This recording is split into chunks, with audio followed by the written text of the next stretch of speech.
This story starts with our female lead opening her eyes while feeling cold. My body feels numb.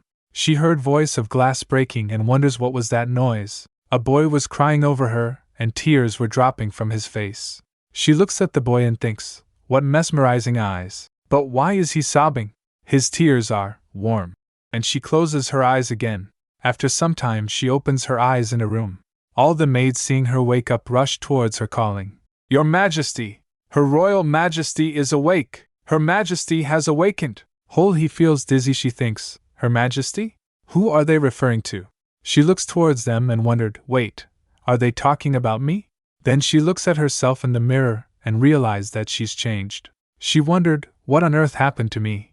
Where am I? Who am I? While taking medicine, she said, so bitter? The maid told, You have to take your medicine if you want to recover faster, Your Majesty. She takes medicine with and said, fine.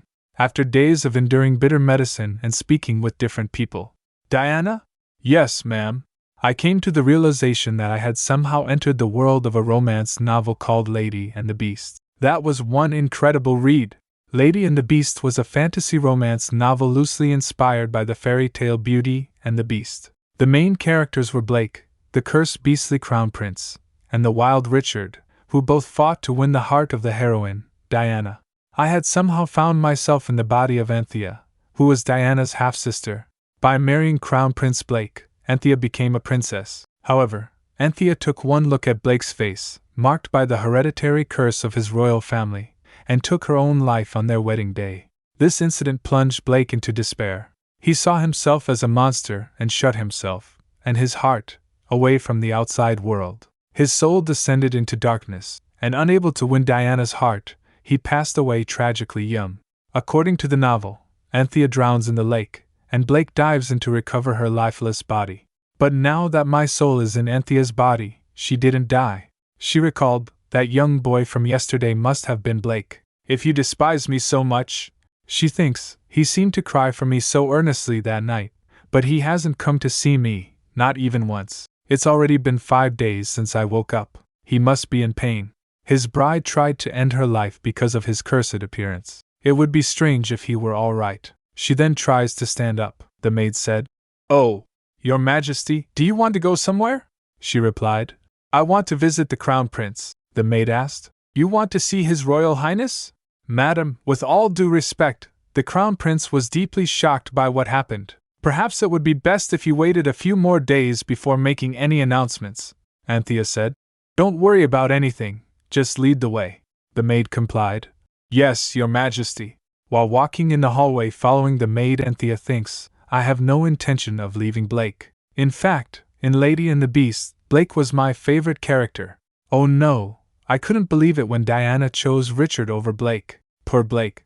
Now, I have the chance to rewrite Blake's tragically dark past. There's no way I'm giving that up. Besides, Anthea has nowhere else to go. Anthea was the daughter of Count Valencia and his first wife. Her mother passed away during childbirth, and the Count quickly remarried. Soon after, his second daughter, Diana, was born. The Count and his new wife treated Anthea cruelly and sent her off to marry the Crown Prince, fully aware of his curse and his fate of an early death. Anthea didn't take her own life solely because of Blake's cursed face. She threw herself into the icy water out of despair from being abandoned by her family. She resolved, so, even if I leave this place, I have no home to return to. And I have no intention of letting Blake drown in his own despair. Anthea opens the door and went inside. She said, Your Majesty? It's me, Anthea. The prince was hiding himself in a blanket, he said. No! Stay away from me! Anthea stops and said, Please, Your Majesty. The prince again shouted, hiding himself. Don't come near me! I am horribly disfigured! Leave! I will scare you. He was trembling and crying. Anthea thinks in her mind, he doesn't resent me for trying to end my life. He's scared of scaring me. Anthea then takes a sigh and went ahead and pulled his blanket away from him. Panicked by this, the prince said, No! He looks at Anthea, then again hides his face. He said, What do you think you're doing? How dare you take my blanket? Anthea said in her mind, Hey, people will get the wrong idea. You silly novel character. She thinks, where is the dark, brooding Blake, the master of charm? He's more like a soft, fluffy bunny. Well, first things first, Anthea said. I have something to tell you, Prince Blake. She then peels off the eye patch from Prince's face. The prince shouted, Hey! How dare you! Turning his face, he said, don't look. Anthea grabs his face with both of her hands and said, Why not? You are stunning, your majesty. The prince asked while confused. What? She told. I have never seen anyone as breathtaking as you. Anthea thinks in her mind, I'm not saying this to comfort you. It's the truth. His left face may be covered with the black whorls of his family curse, but his large eyes, regal nose, tender lips, and graceful chin all come together in angelic harmony. It's undeniably a beautiful face. Looking at his face, she thinks, when you meet Diana, you will be released from your curse. Once the curse mark is erased from Blake's face, he will be described as the most handsome man on the continent. Even now, he has such a pretty face. Averting his gaze, he said, But, you hate me. Anthea replied, I don't hate you. The prince said, But. Anthea continued, Let me make this clear, Your Highness. I did not try to commit suicide. I slipped and fell into the lake by accident. She thinks in her mind, Well, that's not exactly true. Anthea really did commit suicide from the shock of her betrothed's cursed appearance. However, I have decided to pretend that it was an accident, since I am now Anthea. If it had been me, I would never have jumped into the lake because of Blake's face. Blake asked, Are you telling the truth? Anthea replied, Yes. I heard that you saved me from drowning. I came here to thank you for saving my life. Blake asked, Are you really thankful? She replied, Yes, Your Highness. How could I not be when you saved my life? Tears came falling from Blake's face. While sobbing, he said, I thought you killed yourself because of me. Anthea smiles and said, Why would I do that? I have everything to live for. I married you. Blake, trying to stop his tears, said, I thought you might hate me for saving your life. That's why I was afraid to see you. Anthea thinks in her mind, he must have been so distressed during the 5 days I was unconscious. Anthea hugs him and said, No, Prince Blake. My dear husband, I really like you. Hug, so please don't worry about anything. Blake also hugs her and said, I like you too. Anthea tells in her mind, Haha. Blake, you big fat liar. You like my little sister. In the novel Lady and the Beast, Blake likes the main character Diana. When the Emperor learned of Blake's fondness for Diana, he requested the Count of Valencia to arrange a marriage for the two. However, Count Valencia refused to send his beloved Diana to wed the cursed crown prince and sent Anthea instead. Well, a little white lie is sometimes better than the harsh, ugly truth. Anthea then said, Then shall we share a bed from now on? Hearing this, Blake gets shocked and crawls back. He blushed. Not realizing the consequences, Anthea thinks, Hey, yo, Mr. Subhero, why do you look so alarmed? You're making me feel like I suggested something scandalous. Anthea thinks in her mind, the House of Valencia possessed the power of light. Diana was able to free Blake from his curse because of the Valencia family's power of light. Anthea was also a daughter of Valencia, but her powers were not as strong as Diana's, who was the chosen successor. Still, she too had the power. Prince Blake's curse wasn't simply a skin-deep mark, it also caused him excruciating pain. The pain got worse in cold weather. Yet, he jumped into the freezing lake in the middle of winter to save me. I'm sure he endured agonizing pain. She thinks, and knowing him, he's hardly the type to express it. He must have suffered in silence. The Valencia power of light is unleashed through physical contact. The more intimate the touch, the more intense its restorative powers. This resulted in some really intense, seductive scenes. So steamy. Blake is still too young for that kind of treatment, but I was hoping to at least hold his hand. But if he's going to act this way, I don't think I'll be able to do anything. Explaining him, Anthea said, Your Highness, please do not misunderstand me. We are married, so it's only natural that we sleep together. It's really nothing to be afraid of. Blake blushed and said, but I'm so embarrassed. Looking at him blushing, Anthea thinks, what happened to the wild masculinity of the original Prince Blake? I only see a red-eyed bunny rabbit. She tells in her mind, in 10 years, will this bunny boy really grow into a sexy beast? Human transformation is really quite something. Feeling determined, she thinks, anyway, I can't leave this sick child alone like this. Anthea pulls his blanket and said, Come with me. Anthea grabs his hands and said, Since we are married, from now on, we must sleep together every night. Getting startled, Blake asked, Every night? Anthea asked with a smirk, What's wrong? Don't you want to? He replied, No, I didn't say that. Anthea, are you really okay with this? She asked. With what? He again asked. Are you sure you want to sleep with me? She replied without hesitation. Of course, Prince Blake. Like I said, I really like you. Blake blushed again and thinks she says she likes me. Anthea asked. What do you think? Do you feel comfortable holding my hand? Holding his hands, Anthea tries to observe. Can he feel the power of light releasing him from his curse? Ah, Anthea thinks. According to the novel, the pain of Blake's curse would subside when he and Diana held hands. Since I'm a Valencia, my touch should have some effect too. But it doesn't seem to be working. I don't see any change. Since I've somehow entered this universe, I really want to relieve some of Blake's pain.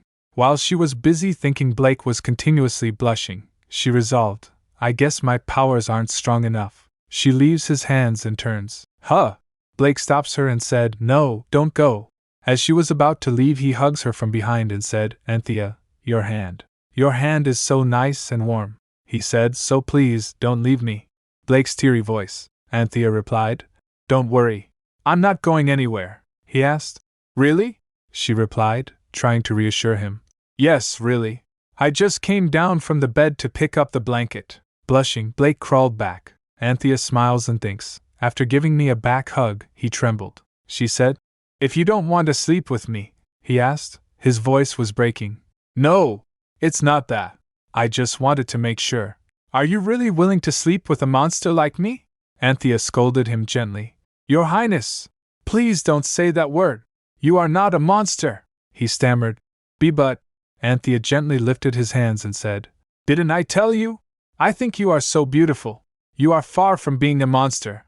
And not only that, your curse will be broken someday. Blake asked, with a glimmer of hope in his eyes.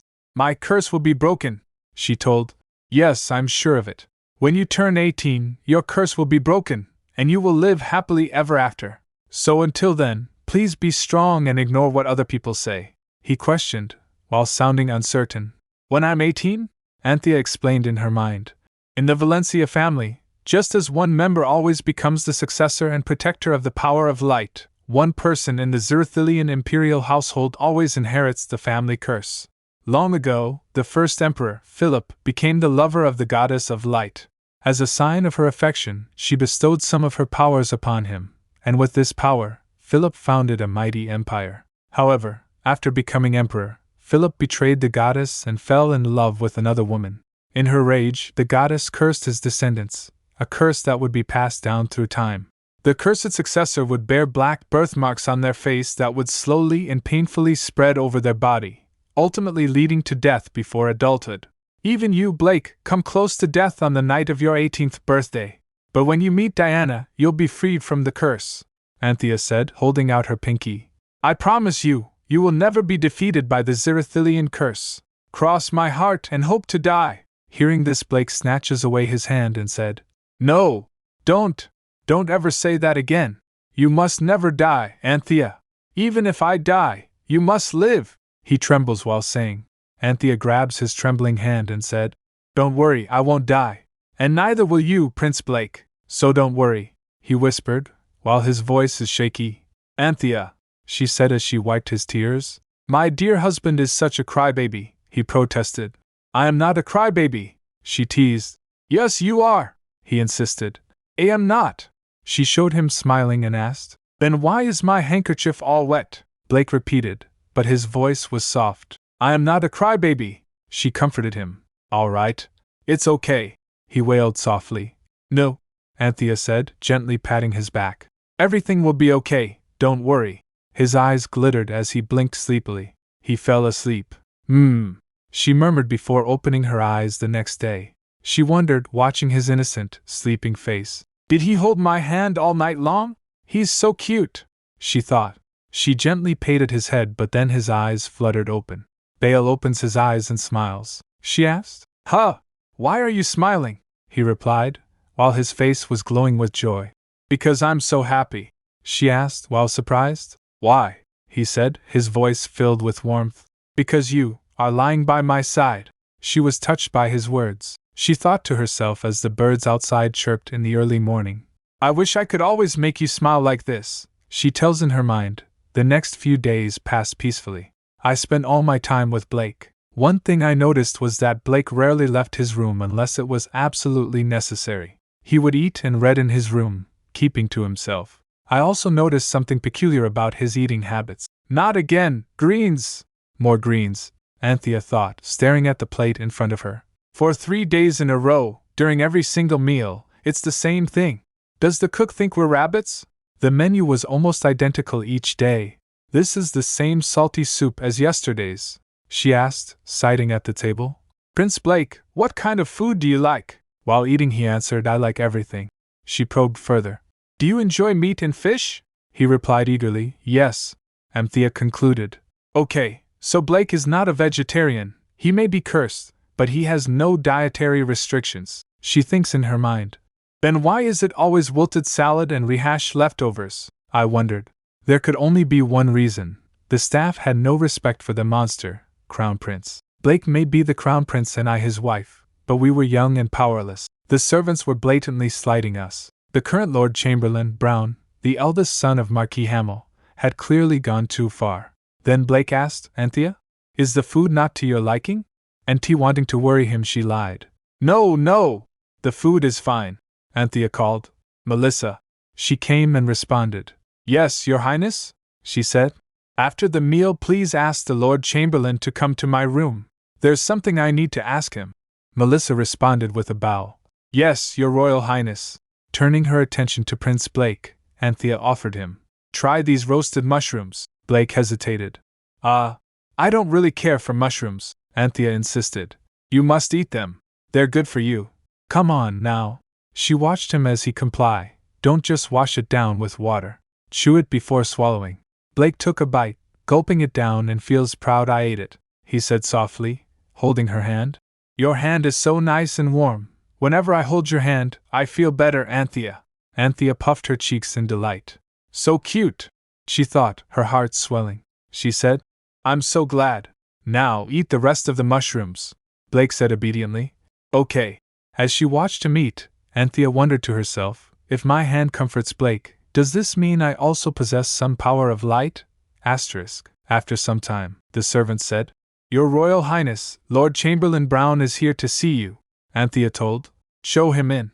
Lord Brown entered, bowing slightly. Your Royal Highness, how may I be of service? Anthea observed him and thinks, he was the eldest son of Marquis Hamel, and he hadn't appeared once while she was bedridden. As the son of a marquis, he must think he outranks me, the child bride of the cursed prince. Anthea began, her voice laced with irritation. I find the quality of the Crown Prince's meals rather atrocious. Brown chuckled lightly, clearly unimpressed. Is that why you called me? I had expected it to be more urgent business. Anthea's eyes narrowed and her voice grew heated. The Crown Prince is the light of the Empire, but the meals he is served are not even fit to feed livestock. If this isn't urgent business, I don't know what is. Brown sneered. The light of the Empire.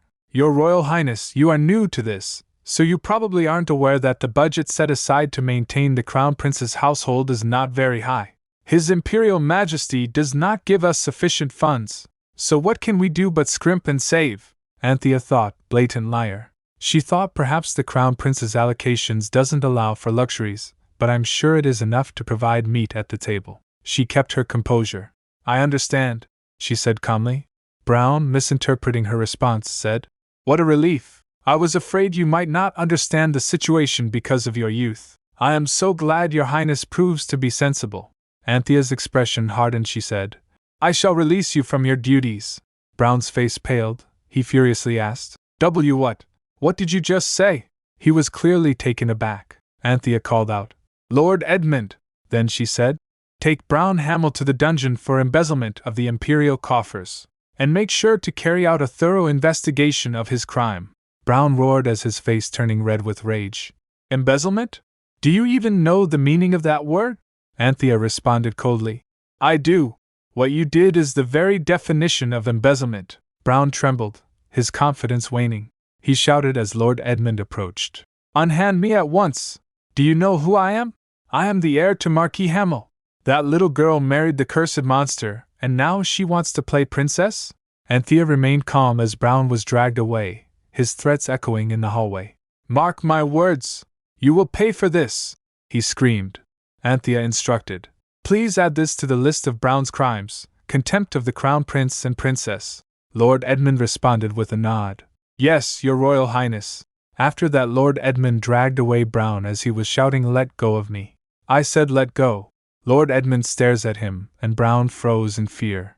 After the commotion settled, the court of the Crown Prince fell into murmurs and confusion. But Anthea wasn't done. She decided to go one step further. She fired almost all of the palace staff. "This is the list you requested, Your Highness." Melissa handed her a parchment. Anthea carefully reviewed it. In Lady and the Beast, after Blake is stripped of his position as Crown Prince, most of his staff betray him immediately and go off to join Richard.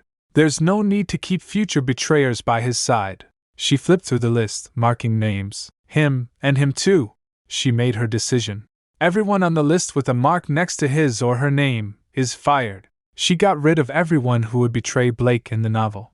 A silence fell over the halls, and Anthea thinks, now that the palace was almost empty. Melissa, looking anxious, approached Anthea. "Excuse me, Your Highness. All the staff were chosen by the Emperor himself. Would it be all right to dismiss them all?" Looking at her worried, Anthea thinks, "Poor Melissa. She really looks worried." Anthea smiled gently at Melissa. "It's all right.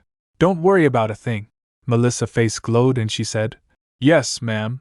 When would you like dinner to be served?" Anthea blinked, remembering that she had sent off all the cooks. She waved it off. "You don't have to worry about that either. I'm going to cook today." Melissa's eyes widened in shock. "Your Highness can cook?" Anthea replied with a grin. "Yes. I was roaming through the castle, and I found something quite interesting. Follow me, and I'll show you." Melissa followed Anthea through the halls until they arrived at the place that Anthea wanted to show. Melissa was shocked that how did the princess come all the way here. Anthea dramatically unveiled what she had found. "Tada!" Melissa stared in disbelief. "Your Highness, what in the world are these?" Anthea beamed with excitement. "Look, this is doenjang," she said, holding up a jar. "And this is gochujang?" Melissa asked, confused. "Doenjang? Gochujang?" Anthea smiled, holding the jars up. "They are condiments from the Orient. Adding these fermented sauces will enhance the flavor of food," Melissa exclaimed, awe evident in her voice. "Your Highness, how do you know so much? Are you, maybe, a genius?" Anthea chuckled nervously and said, When I was a child I read about them, in books," she replied, mentally apologizing for the lie. "Sorry for lying, Melissa." Melissa remembered hearing that the Emperor had gathered flavors and spices from all corners of the world to please his Empress, but she never expected the palace to have such a wide array of ingredients. Anthea thought, "This makes me so mad. The kitchen had all these wonderful ingredients, but only served us salad greens." Anthea took a deep breath, rolling up her sleeves. "Now then, shall we begin?" The kitchen soon filled with the sounds of sizzling, chopping, and sprinkling. Anthea worked efficiently, her hands moving with practiced ease. After a while, she stepped back, wiping her brow. "Phew, all done!" Melissa's eyes sparkled with admiration. "Our princess is a genius in the kitchen." While grinning, Anthea said, "Shall we call the prince to dinner?" As the dishes were laid out, steam rising and fragrances filling the room, Blake asked. His curiosity was piqued. "Whoa, what is all this?" Anthea explained. "It's Oriental cuisine, Your Highness," she said. "I once read about it in a book. All the ingredients were in the pantry, so I gave it a try." Blake asked. "Anthea, did you make all this by yourself?" She confirmed. "Yes, Your Highness." "Wow." Blake stared at the food, clearly impressed, and asked, "So how do you eat this?" Anthea giggled inwardly. This must be the first time Blake is having Korean food, she thought. She said, "Oriental cuisine is quite different from our normal fare, isn't it? I too discovered Asian food recently. These are Korean-style meatballs. They're called dongrangting." Blake listened intently, nodding.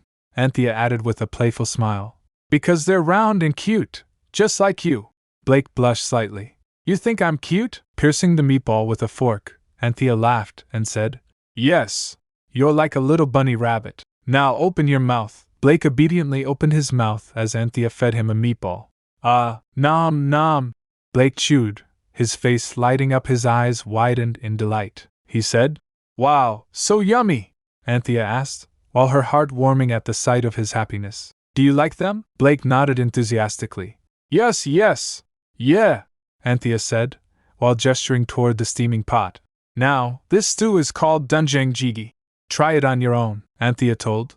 It has a peculiar taste, so if you don't like it, you don't have to eat it. Okay. Blake scooped some up, taking a cautious bite. Anthea thought, watching him closely, I wonder if he'll like it. He's probably tasted nothing like it before. Blake exclaimed. This is good. It's the yummiest thing I've had in my entire life. Anthea couldn't help but smile, proud of her efforts. Then I'll make it for you often. Yippee! Blake cheered, his joy infectious. Anthea mused fondly, it feels like I'm with a little son rather than a husband. But this is just fine. She knew that for Blake to be freed from his curse, he had to fall in love with Diana. I'm going to stay by his side, make him happy, and watch over him until he becomes an adult. Once he reaches adulthood, I will leave him. Anthea was determined to save Blake, but she understood her limitations. I want to save Blake, I really do. But I don't have the power to release him from his curse. My role is to protect him just until he meets Diana. According to the original novel, Blake would suffer 3 tragedies during his childhood. First, he inherited the family curse. Second, his bride, Anthea, kills herself on their wedding day. And finally, he suffers the death of his father, Emperor Destined. When Emperor Destined passed away, Blake's uncle, the Duke of Carseal, would become the next emperor. Richard, the main hero of the novel, was the bastard son of the Duke of Carseal. Blake's uncle would strip him of his title as crown prince, and the cursed boy, still young and weak, would be exiled to a southern island where he would endure a horrible childhood. Blake inherited his curse long before I entered Anthea's body. She thought sadly, there's nothing I can do to help him in this respect. However, Emperor Destined's death still lies ahead in the future.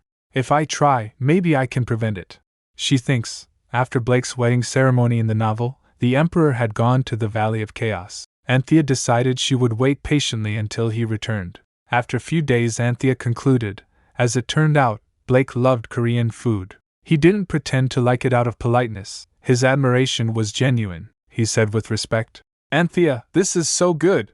Seeing his happiness, Anthea was filled with a sense of purpose. She thinks in her mind, he really seemed to enjoy Korean cuisine. She resolved, I want to make Korean food the authentic way. But to do that, she realized she would need a furnace and a cauldron. This nation has relatively advanced ovens, she noted, her mind whirling with ideas. I think I'll draw a picture of a traditional Korean cauldron and ask the goldsmith to make one for me.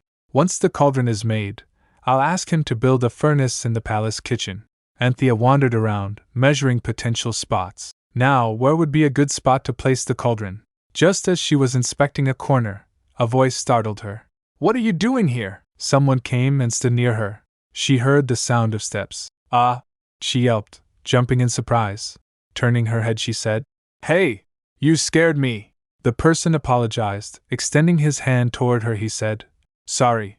I didn't mean to scare you. Examining him, Anthea thinks, dark eyebrows, a sculpted jawline, a scar on his neck, and fiery red eyes like a wild animal's. I instinctively knew who he was. Richard? This young boy could only be Richard Carseal, the hero of Lady and the Beast, he greeted with a smirk. Long time, no see, Anthea. Anthea thinks, I was right. Richard was the second son of the Duke of Carseal, the Emperor's younger brother. Since the curse, Blake was destined to die a tragic young death. The Duke and his sons were next in line for the throne. Richard's mother had been a slave, which excluded him from the line of succession. But that never stopped him. Richard was ambitious. One by one, he eliminated his rivals, eventually ascending to the throne. Towards the end of the novel, Richard used Diana to eliminate Blake. She shakes her head and thinks, No, I won't let that happen. Emperor Destined will not die a sudden death, and Blake will not be stripped of his crown. I won't allow it. She resolved herself and stands up. Anthea asked, And what brings you here? Richard said. You caused quite an uproar from the first day of your marriage. I heard you let go of practically all the court staff. Anthea raised an eyebrow and thinks. In the process, I eliminated all the spies you planted in the palace. That must have riled you up, Anthea asked. What's your point? He remarked. That was rather hasty of you and quite unlike your usual self, Anthea asked. Hasty, you say? Richard explained. The Hamill family has the confidence and trust of His Imperial Majesty. It was rash of you to send his eldest son to the dungeon. All the court staff were personally selected by His Majesty. It wasn't right to cast them away like that, Anthea furiously thought inwardly. They were spies of you and your family, and you dare lecture me? Then Anthea composed herself and said, We can't have untrustworthy people by our side. Richard told. One needs tolerance when dealing with inferiors. You cannot gain their loyalty if you kick them out on a sudden whim, Anthea reminded him. I believe you are stepping out of line, my lord. This does not concern you. If you have nothing else to say, please go. Richard didn't move. Instead, he leaned in slightly, a sly smile on his lips. Are you still upset? Taken aback, Anthea asked. Excuse me? He asked again. Are you still sulking because I refuse to accept your love? Anthea's mind reeled. What is this bullshit? Richard said with mock pity. Anthea, I know you like me. I'm sorry I can't return your affections. As you know, I'm a bastard son. I would be defying the Emperor if I asked for your hand. Anthea stared at him in disbelief. She thought, you dirty dog. So this is how he would woo, use, and cast away his lovers, huh? Conniving little prick. Richard gave me a patronizing look. Sweet, kind Anthea. You understand my delicate predicament, don't you? He added. I know you like me. That was it. Anthea lost her reason right about now. She straightened up. With her voice firm she said, Sir Richard, you are being delusional. Who says I like you? Richard blinked, momentarily thrown off. Anthea continued. Richard Carseal, I've had enough of your rudeness. How dare you show such disrespect to the crown princess? This is a grave discourtesy to the imperial throne, Richard asked, his voice dipping into a more serious tone. Anthea, are you still mad at me? As he said, he tried to grab Anthea's hand. Suddenly, Blake cut through the tension and grabs Richard's hand before he can grab Anthea's hand. While startled, Anthea said, Your Highness, Blake said. Stop. Can't you see Anthea is displeased? Richard said. There must be some misunderstanding, Your Highness. Lady Valencia and I are childhood friends. Blake interrupted coldly. Richard, do not address her as Lady Valencia. She is the crown princess, Richard said. Please forgive me, Your Highness. It was my mistake. Richard bowed, attempting to recover his dignity. Blake's gaze was cold. He said, From now on, be careful. The next time you are discourteous to the princess, you will not be forgiven. Now get out of here. He flicked his hand dismissively. Richard shuddered, hesitating for a moment before turning on his heel to leave. Duh! Anthea mumbled under her breath, still disgusted by Richard's arrogance. Blake, noticing her expression, touched her hand gently and said, Don't look that way. Turning her head towards Blake, Anthea said, Excuse me? His grip firm yet tender. He said softly, Anthea, don't look at other men. Anthea blinked again, processing his words before smiling. She said, Don't worry. I won't. Blake's hand tightened slightly, as if reassured by her response. Anthea added, Besides, that wasn't a man. That was a dog. Blake asked. A dog? Her anger flaring up again, she exclaimed. Yes. A total son of a dog. How dare he think I like him? He must be crazy. Some nerve. Blake's expression softened, but there was a hint of uncertainty. He asked, Then, you don't like him? Richard is very popular. She made a face of pure disgust. She declared, Yuck. I abhor those types of smooth-talking rakes. What a turn-off. Blake blinked, watching her reaction with wide eyes. She said while giggling, I prefer cute guys that remind me of bunny rabbits. Blake's eyes widened further, blinking rapidly in surprise, as a faint blush dusted his cheeks. He murmured. He reached up to rub his cheek gently, caressing the soft skin as his blush deepened. Looking at him, Anthea feels touched as her was tension melting away. I can feel all my anger just melting away too, Anthea asked suddenly. What kind of women does your highness like? Blake's response was immediate. I like you, Anthea, Anthea asked again. No, I mean, what type do you like? Without missing a beat, Blake replied. Anthea, you're my type. All I need is you. Blake hugs her as he said. His words struck her like an arrow to the heart. She replied, I feel the same way about you, your highness. Feeling the temperature of water, Anthea said to herself. Just the way I like it. She then went to where Blake was present and said, Your highness, he asked. Yes? What is it, Anthea? He added, sensing something on her mind. Anthea said, Starting today, I'll assist you in taking a bath. Blake's eyes widened in shock. What? He trembled, clearly embarrassed. Maybe later, he mumbled, trying to evade the topic. Anthea grabbed his shoulders and said, Your Highness? I've already drawn you a bath. She grabbed him with iron grip. He protested. No! What if you get infected with my curse? Anthea reassured him. That won't happen. But Blake wasn't convinced. No! You could be doomed to unhappiness. Rumor had it that anyone who saw or touched the cursed sigils would be cursed or visited by misfortune. That was why the cursed successor couldn't step outside and was exiled to the southern islands. Blake, like all the cursed ancestors before him, should have been stripped of his title and banished from the imperial palace as soon as the marks appeared. But Emperor Destined loved his son too much to let that happen. Anthea tries to convince him. I am not unhappy at all. Please ignore such false rumors, Blake said. What if it's not a rumor? Anthea countered. But I've already seen your face and held your hand. And I'm fine. His voice cracked with shame. The whorls on my face and hands are small. Those on my body are huge, Anthea said softly, placing her hand over his. Prince Blake, he pulled away, clenching his fists. They're horrible. I'm a monster. Crouching in fear, he said, I know you'll hate me if you see them. His voice was filled with anguish. Blake dropped his head in defeat. Anthea said, Your Highness? Anthea thinks, so the rumors are just an excuse. He didn't want to show me the marks on his body, not because of the curse, but because of his own insecurities. I've already seen the whorls on his face and hands, so I thought he wouldn't mind me seeing them on his body. I was wrong, she said gently as she gets close. Your Highness, look at me. Blake hesitated but lifted his head. Sitting in front of him, Anthea said, I've already told you before, you are not a monster. You are not monstrous. She reached out, caressing his face tenderly. She said, And touching you will not bring me unhappiness, she added. Ever since I married you, I've been happy. Every single day, he asked. You're happy? Her heart swelling with affection. She said, Yes. I'm happy that you are my husband. Then they hugged each other. Hugging her, Blake said, I'm also very happy because I married you. Then Anthea said, But then, don't ever say you're a monster, all right? He replied, All right. She then again asked, Shall we take a bath now? Blake gets startled again. He shakes his head in denial. Anthea asked, Why not? I just told you. I don't mind the marks on your body. He mumbles. I'm ashamed to show myself, Anthea teasingly said. You're embarrassed?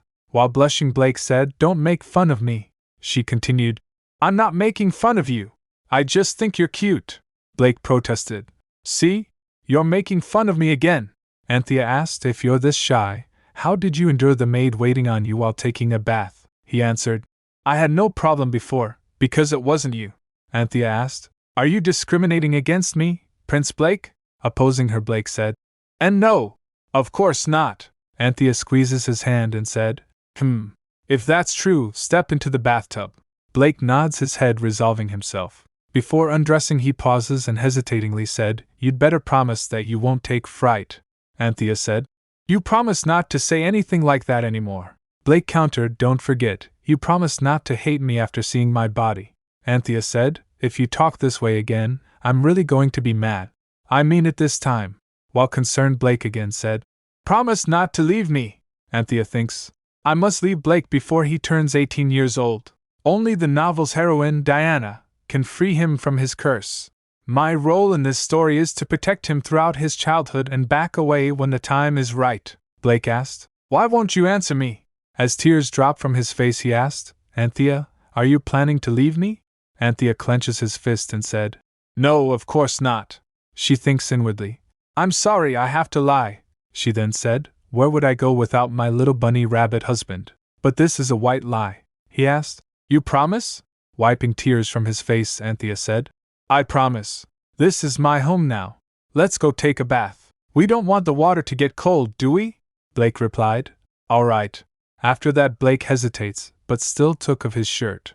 Meanwhile, sitting in his room, Richard thinks, All the spies that we planted in the Crown Prince's household have been sent off. Anthea fired all the chief courtiers and servants. My father, the Duke of Carseal, and my half-brother Frank were furious that their plans had been foiled by a mere 10-year-old girl. The maid who had assisted Blake in taking his bath had been a key informant. It was such a shame that she had been let go. However, I still have a useful card up my sleeve. Taking a sip of tea, he thinks, the Crown Princess, Anthea. Anthea used to adore me, and the naive simpleton didn't even bother to hide her feelings. It was so easy to tempt a little child who was lonely and in despair. If I could use the crown princess as my puppet, she would be more effective than 10 other spies combined. That's why I'd gone to the wing of the palace where the crown prince resides. He recalled the scene in his mind. Anthea said, "I've had enough of your rudeness. How dare you show such disrespect to the crown princess? This is a grave discourtesy and slight to the imperial throne." He processes, but things didn't go according to plan. The crown prince has changed too. Not only did he use his strength on me, but something about him is fundamentally different. Anthea's presence must have had an effect on that monster. All of a sudden, Anthea seems very desirable. I want her. Looking at the marks on Blake's body, Anthea said to herself, I must not show an ounce of surprise or dread. Anthea looks at him for a moment, then grabs his hand and asked, "Why are you so skinny? Now, let's get in the water." "I don't want you to catch a cold," Blake replied. "Okay." While rinsing his body, Anthea thinks the cursed whirls cover half of his tiny frame. He's only 8 years old. She remembered, according to the novel, Blake suffers excruciating pain in the deep layers of his flesh as the marks spread. "Poor little thing, how you must have suffered." Anthea touched the marks with her hand and Blake said, "Don't touch me. What if you get infected?" Anthea replied, "I won't. And if you say that one more time, I'm really going to get angry," Blake replied with a sad expression. "All right." While rinsing him off, Anthea sings a melody. "My little hubby's chubby tummy." Blake heard it and quickly said, "I don't have a chubby tummy." Anthea thought after his reaction. "It's just a song." She said, "You do too." While panicking, Blake said, "Oops. It's sticking out just a teeny bit because I just ate." Anthea said, "See, it is sticking out a little." Blake pouted and said, "Then I'm not going to have dinner anymore." Peeved, Anthea then said, "Then you won't grow, and I'll always be taller than you?" he asked. "Oh no! Then what should I do?" He sat there in sorrow. Anthea giggles and said, "I was just kidding. You don't have a chubby tummy, so eat lots of food, okay?" Anthea pats his head. She added, "Then you can grow tall and handsome." Blake's face glowed up and he said, "Okay, I'll eat lots of food so I can grow big and strong," she said. "Please do," Blake then said while determined. "Yup, soon I'm going to be bigger and stronger than you." After some time, looking at a box with a letter and roses, Anthea thought, "What's this? A present from Richard? And a letter of apology?" Anthea read the letter. It was as, "I am so sorry about what happened yesterday. Please accept this as a token of my regret, blah blah blah." Anthea thinks in her mind, "What's this guy up to? Something smells fishy. Does he think I can be useful to him? Is he trying to seduce me into becoming one of his spies?" Anthea was processing. "I thought I made myself very clear that day. I guess he's still delusional." Then Anthea called, "Melissa, could you please send these back?" "No," returned the letter also. "That way, he won't be confused about my intentions," Melissa complied. "As you wish, Your Highness. I understand." Then Anthea thinks, I hope he gives up his nasty plans." After some time, Richard sent flowers and gifts again and again, but Anthea sent them all back. Again someday, Butler Hans said, "Good morning, Your Highness." "Sir Richard," Anthea cut him off and said, "Hans, I told you there's no need even to tell me. Just send them back," Hans said. "I was going to do that, ma'am. But this time, he has sent a priceless treasure," Anthea asked. "A treasure?" Hans replied.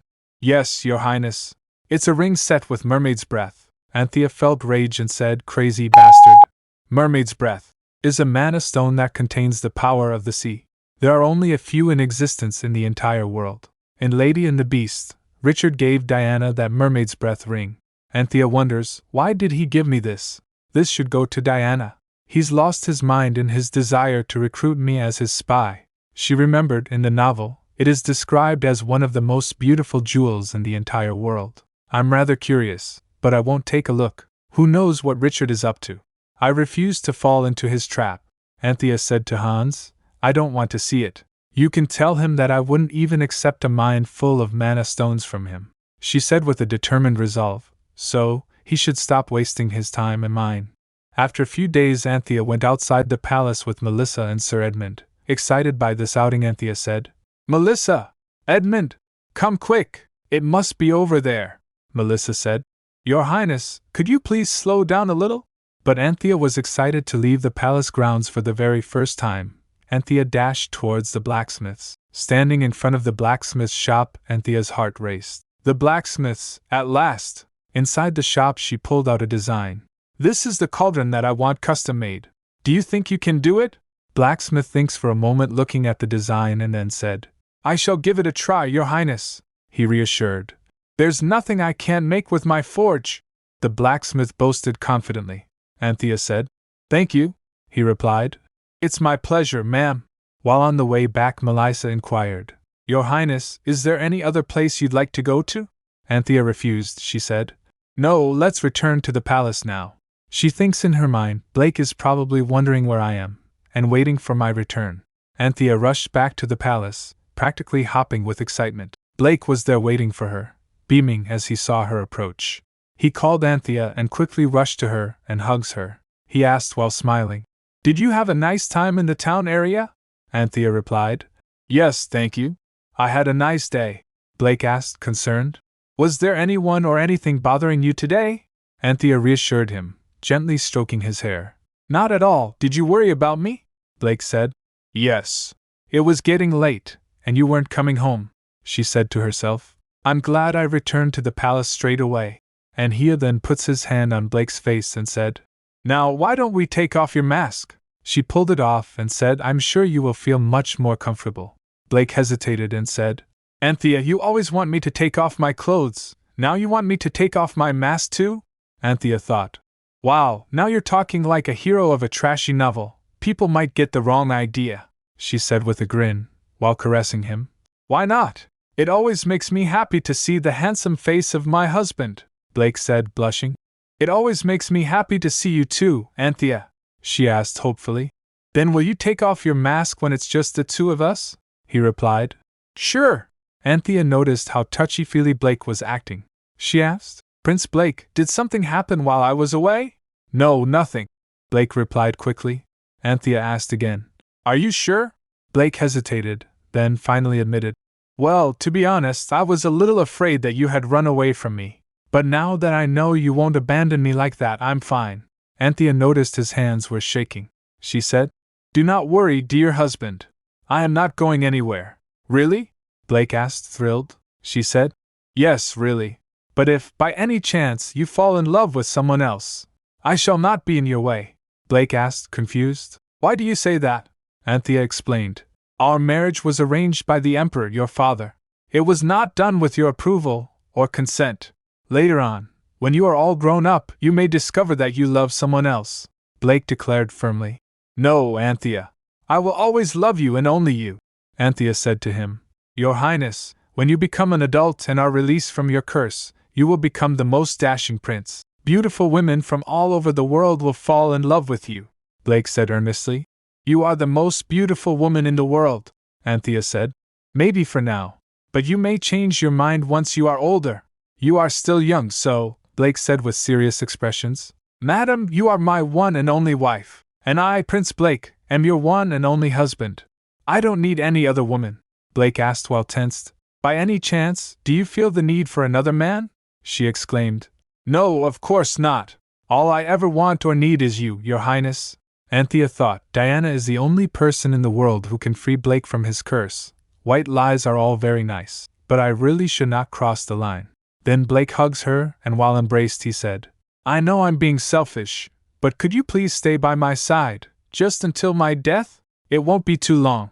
Anthea felt touched and tears start falling from her face. She said while trying to stop her tears, You will not die. I won't let it happen. To hell with curses. Blake was flustered, he said. Please don't cry, Anthea. I'm so sorry. Forget what I just said, Anthea said. Don't. Your shirt is getting soiled. Blake was gently wiping her tears away. He said, It's all right. Suddenly, the door creaked open. A butler came and said, Your Highnesses, His Imperial Majesty has returned to the palace. Anthea thought, finally, Blake's father, the most powerful emperor in all of history, Emperor Destined, has returned to the palace. The story picks up with the grand arrival of Emperor Destined, the most powerful ruler in history. His return to the palace is nothing short of commanding, marking an important moment for the empire. Anthea stands protectively by Blake's side, the two holding hands as another figure enters. The tension rises, signaling that something significant is about to happen. Blake anxiously asks if the Emperor has returned safely. The response? Emperor Destined is not only unharmed but also victorious, having defeated the dreaded Door of Darkness without a scratch.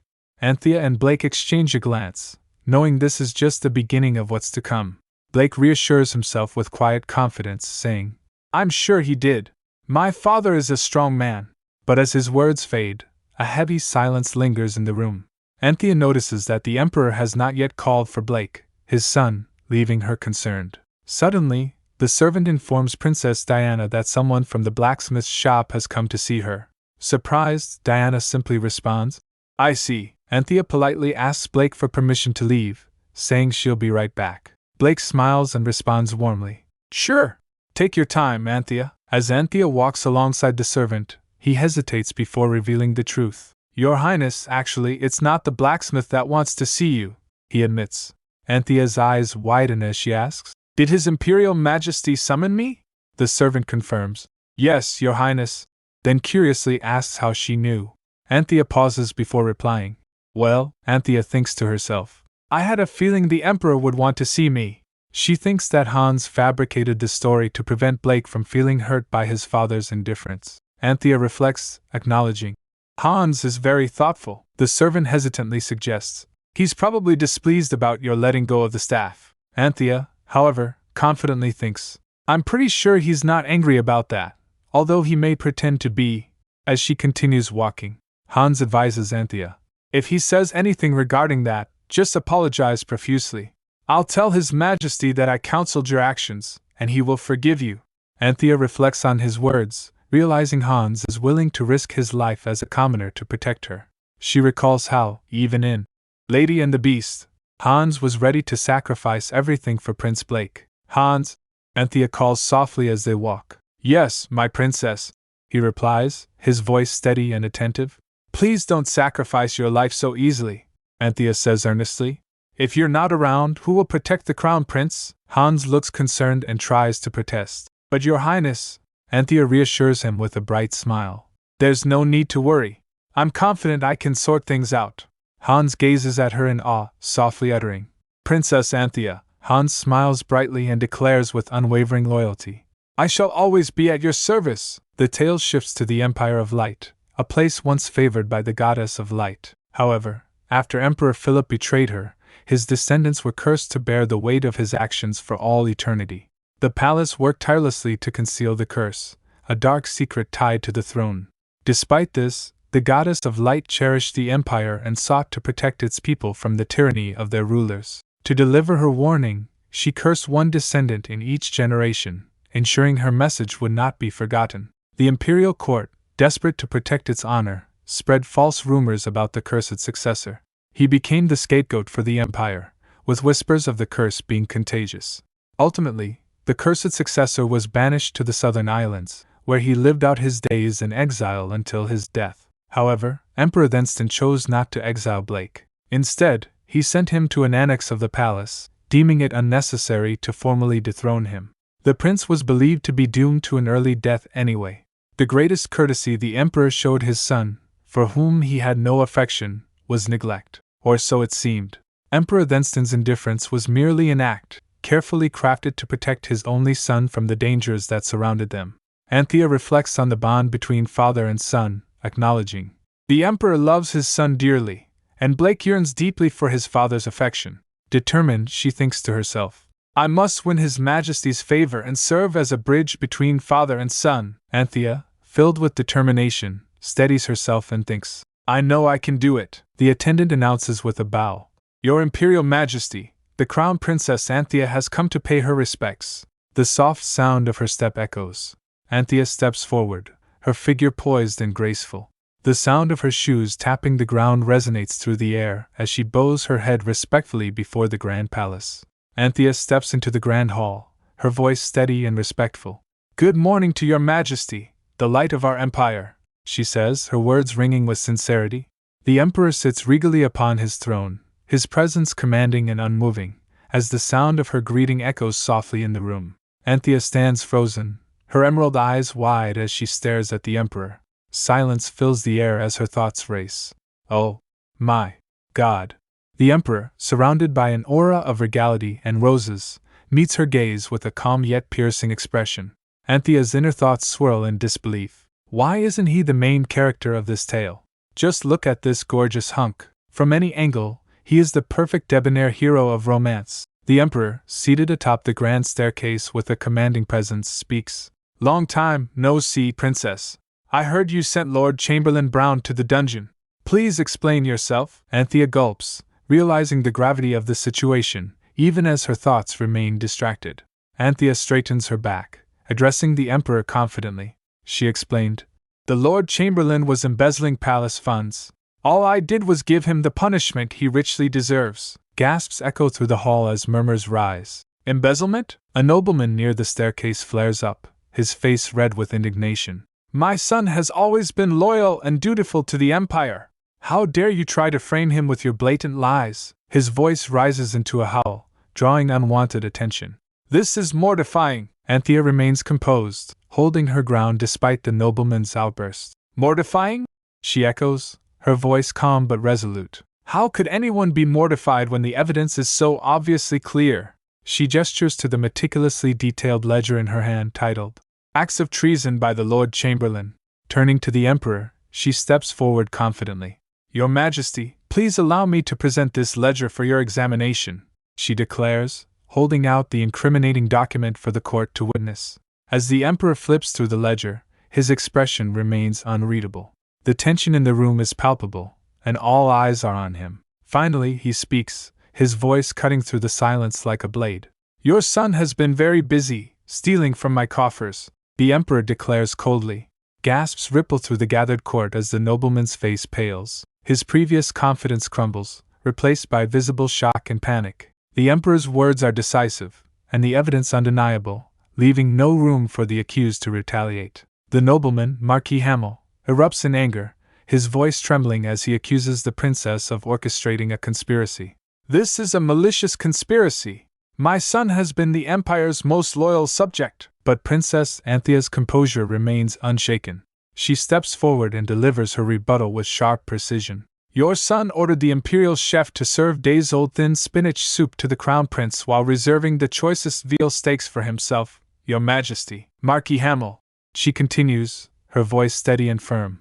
Is this your idea of loyalty to the Empire? The crowd murmurs, watching the dramatic confrontation unfold, as Hamel's indignation begins to falter under the weight of undeniable truth. Princess Anthea does not let Marquis Hamel's earlier outburst shake her resolve. She raises her voice, the determination clear in her words. Taking funds from the imperial treasury and squandering them at gambling tables, is that your idea of loyalty? She questions sharply, her emerald eyes blazing with conviction. Marquis Hamel's face twists in rage and disbelief, a bead of sweat rolling down his temple. He slams his fist down in defiance, the sound echoing through the hall as he growls. What the? Be careful what you say. Emperor Thenston's voice cuts through the tense atmosphere, commanding and laced with authority. Marquis Hamel, he says slowly, his crimson eyes gleaming under the royal light. The room falls into a heavy silence as all attention shifts to the Emperor, seated regally on his throne. Do you have a death wish? The chilling question reverberates, each word sharp and deliberate. His expression, though composed, carries an unmistakable warning. The Marquis freezes, his earlier bravado draining away as fear takes its place. The weight of his misdeeds and the Emperor's wrath loom over him, leaving the room in an almost suffocating silence. The Marquis stammers in panic, his composure completely unraveling. Your Majesty, I beg your pardon, he pleads, his voice trembling as cold sweat beads on his forehead. Emperor Thenston's gaze sharpens. His voice is calm, but it carries the weight of undeniable authority. Be careful about how you speak, he warns, each word slow and deliberate, leaving no room for misinterpretation. The Emperor's unexpected declaration fills the grand hall with a deafening silence. His voice, deep and authoritative, echoes across the chamber as he addresses Princess Anthea with words no one could have anticipated. To my daughter-in-law, Marquis Hamel stammers, blaming Anthea for insulting his family. Emperor Thenston, unyielding, draws his sword and declares, You just raise your fist in the presence of the imperial family. Hamel trembles, realizing the grave mistake he's made, silenced by the Emperor's authority. The Emperor's voice turns icy as he glares at Marquis Hamel. What were you going to do? Lay your hands on the Crown Princess, he demands, his crimson eyes glowing with anger. Hamel stutters in panic. Never. The Emperor cuts him off sharply. Now you dare to lie to your king? His words thunder through the hall, silencing everyone present. The Emperor's sword snaps to attention, grazing Marquis Hamel and leaving him shivering in fear. Anthea, startled but steady, watches the scene unfold as her presence commands silent authority. Colin approaches Anthea and advises softly, Your Highness, perhaps you should return to your quarters. Anthea gets startled and agreed. Yes, I believe that would be a good idea. Anthea notices the noble bowing respectfully as she reflects. His name was Colin, wasn't it? I think I can trust him. She begins rummaging through her belongings, her actions deliberate as she considers her next move. Anthea holds out a sparkling animated crystal and says, Please take this. Colin, curious, asks, What is this, Your Highness? Anthea explains, her tone steady and confident. This is an animated crystal. It recorded Brown Hamel insulting the Crown Prince and myself. Colin looks at the crystal and asks, You had this prepared? Anthea responds firmly, I wouldn't have accused the Marquis without any evidence. Colin nodding slightly. Of course. Colin bows respectfully and states, I shall send this to His Majesty. Marquis Hamel faced severe consequences for his actions. His hand was severed as punishment for attempting to strike the Crown Princess. His son's tongue was cut off for insulting the Crown Princess and embezzling from the imperial treasury. Both were sentenced to 30 years of hard labor, their family stripped of its title. The once prestigious Marquis family was utterly destroyed in a single day. No one dared to defend the Hamels. The Marquis had brazenly attempted to strike the Crown Princess in front of the Emperor, and his son treated her with blatant scorn and disrespect. Even though she was the bride of the monster, Crown Prince, their actions had crossed a line. Not a single person stepped forward to take the Hamels' side.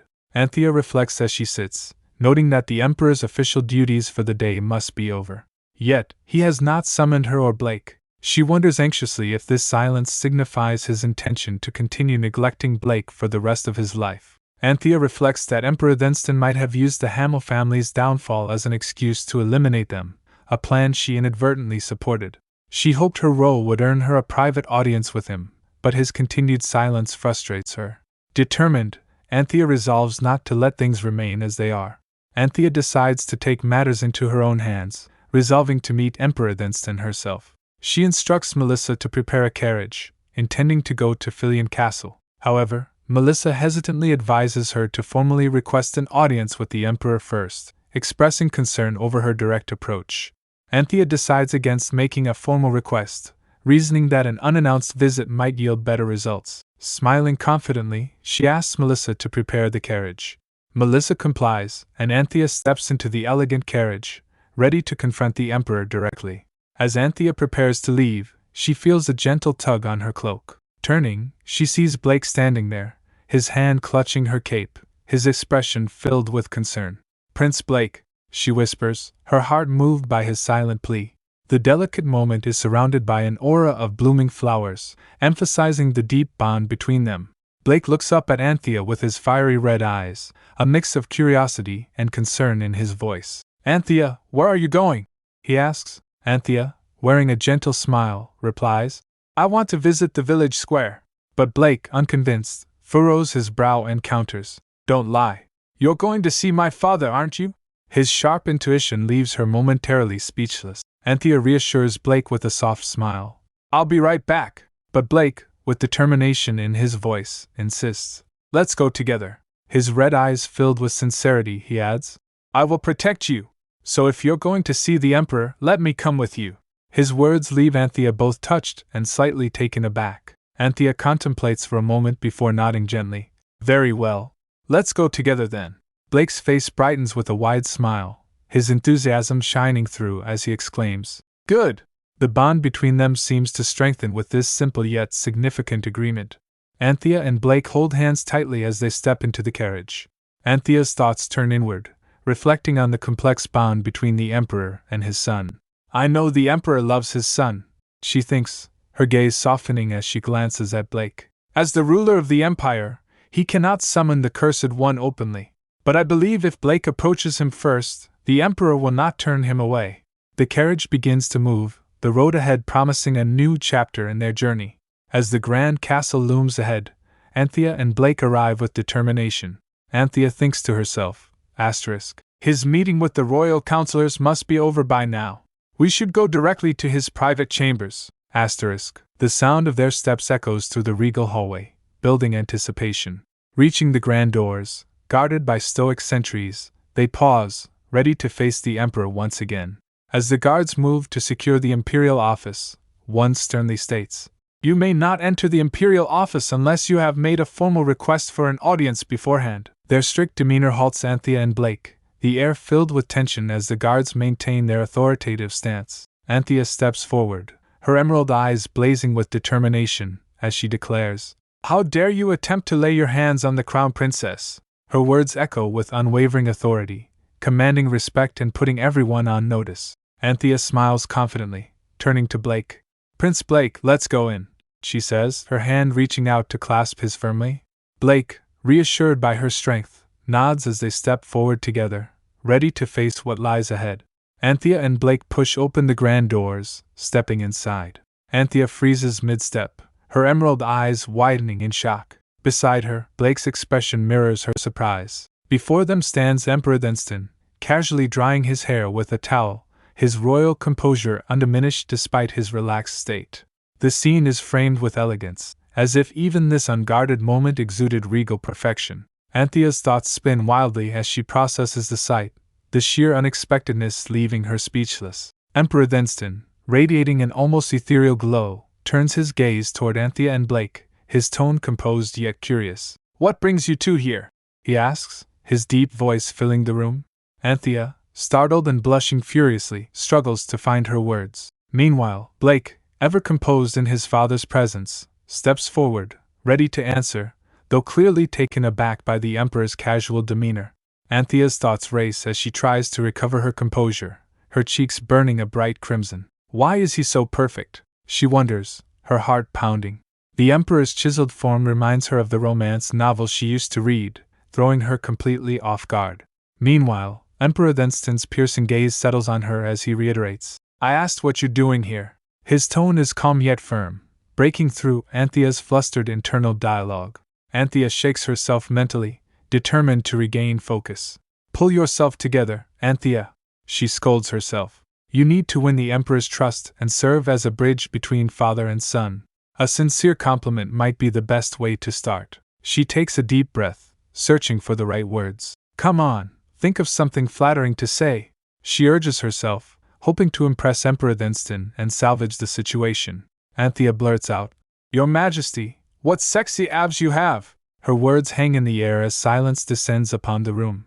A moment later, she realizes her mistake, her thoughts spiraling into panic. "Oh, my God, Anthea, are you out of your mind?" Her face burns with embarrassment as she struggles to backpedal. "Oh, Your Majesty, I didn't mean that," she stammers, horrified by her impulsive outburst. Anthea is overwhelmed by her blunder, thinking, "I'm doomed. Forget about winning his favor. I just hope he won't kick me out of the castle." Desperate, she curtsies deeply and tries to recover. "Your Majesty, please accept my deepest apologies," she pleads. "It's just that I've never seen a man's body before." Blake's eyes widen in shock, his face turning beet red as he exclaims, "WHA?" The situation spirals into even more chaos. Anthea and Blake are utterly mortified, with Anthea thinking, "I'm double doomed." The Emperor calmly slips on his robe, his expression unreadable. He remarks, "Perhaps now is not a good time for a conversation," as he turns away, leaving Anthea flustered and desperate to fix the situation. Anthea watches nervously as the Emperor tightens his belt with deliberate precision. Her thoughts spiral in panic. Look at him tie his belt, ever so securely. Will I end up joining the Lord Chamberlain? Meanwhile, Blake stands behind her, equally tense and unsure of what to do next. The atmosphere remains heavy with awkwardness. The Emperor takes a glance at his son, and then turns his gaze. He then said, "I shall summon you soon." His words hang heavily in the air, leaving Anthea and Blake unsure of what to expect next. Blake was standing there unable to say anything. Blake and Anthea bow respectfully to the Emperor. Anthea responds with poise, "Yes, Your Majesty. Have a good day, sir." The pair then turn and leave the room, with Blake adding softly to Anthea, "We shall return to our quarters." Anthea and Blake walk silently through the grand halls of the palace. The golden sunlight filters through the windows, casting a warm glow on the polished floors and ornate decorations. Anthea glances at Blake, her expression thoughtful, while Blake maintains his composure, his eyes fixed ahead, lost in deep contemplation. The vastness of the palace and the weight of their roles seem to envelop them as they head back to their quarters. Anthea walks alongside Blake, her mind heavy with concern. She thinks about how Blake's father failed to acknowledge him despite their long separation, understanding how much it must hurt him.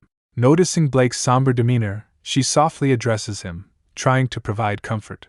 "Your Highness, you must be tired," she says gently, her voice filled with empathy, hoping to lighten his burden. Blake agrees, his voice steady but tired. "Yes. I'd like to get some rest," he says, gently releasing Anthea's hand. He notices Edmund nearby and approaches him. "Edmund, can I talk to you for a moment?" Blake asks, his tone serious yet polite. Edmund bows slightly, acknowledging the prince's request. "Of course, Your Highness," he replies, his expression attentive as he prepares to listen. Blake quietly retreats to his quarters, his hand lingering briefly on the door before it closes. Anthea watches him go, concern evident in her eyes. Edmund, sensing her worry, speaks in a reassuring tone. "Do not worry, Princess. I'll take care of His Highness." Anthea nods softly, her lips curving into a faint smile. "Thank you," she replies, her voice filled with genuine gratitude. Blake steps into the room with Edmund following closely behind. The atmosphere is heavy yet calm as Edmund speaks. "You wanted to see me, sir?"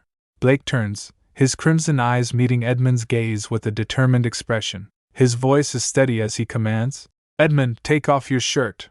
Edmund, taken aback for a moment, blinks in surprise, unsure of Blake's intent but nods respectfully, prepared to comply with the prince's unexpected request. Edmund hesitates briefly, confused by the unusual request but responds with a respectful, "Yes, sir."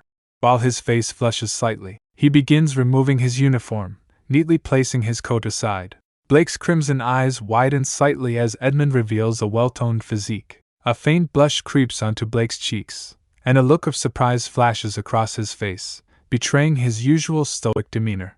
Blake, now visibly excited, earnestly asks Edmund, "What do I have to do to make my body look like yours?" His tone is serious, and his expression reveals genuine curiosity, though his small stature contrasts amusingly with his ambition. Edmund, trying to maintain his composure, responds, "Your Highness, would you like to develop your abdominal muscles?" His voice carries a mix of politeness and slight bewilderment at the unexpected conversation. He remembered the scene where Anthea blurted out, "Your Majesty, please accept my deepest apologies. It's just that I've never seen a man's body before." Blake hears her words, and his eye twitches slightly. What a wake-up call, he thinks to himself. She's never seen a man's body before? Am I not a man to her? His inner frustration is palpable, yet his expression remains stoic, save for the faint grumble that escapes under his breath. Blake, with an uncharacteristic pout, admits, "You see, all I have is a chubby tummy." His sincerity is both endearing and humorous as he gestures to himself. Edmund, now hastily getting dressed again after their earlier interaction, looks startled and exclaims, "A chubby tummy? What nonsense!" His firm tone carries a note of reassurance. Blake's eyes widen, sparkling with hope and excitement. "Really? Do you really think so?" His expression transforms into pure joy, a rare moment of unguarded happiness for the young prince. His innocent delight radiates, creating a warm and slightly comedic atmosphere. Edmund attempts to lighten the mood, pointing at Blake with a reassuring smile. "You don't have a chubby tummy. That's just cute baby fat." Blake, however, remains unimpressed, his expression showing no trace of comfort. Sadly, Edmund's words did not give Blake even the tiniest bit of consolation. The scene transitions to a quieter moment in a grand study.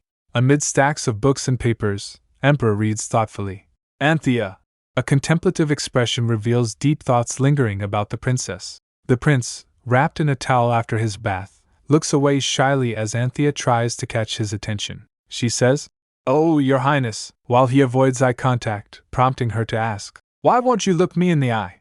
Anthea notices the prince covering his stomach with his arms during the bath. She thinks to herself, "During his bath, he kept hiding his stomach with his arms. I wonder why."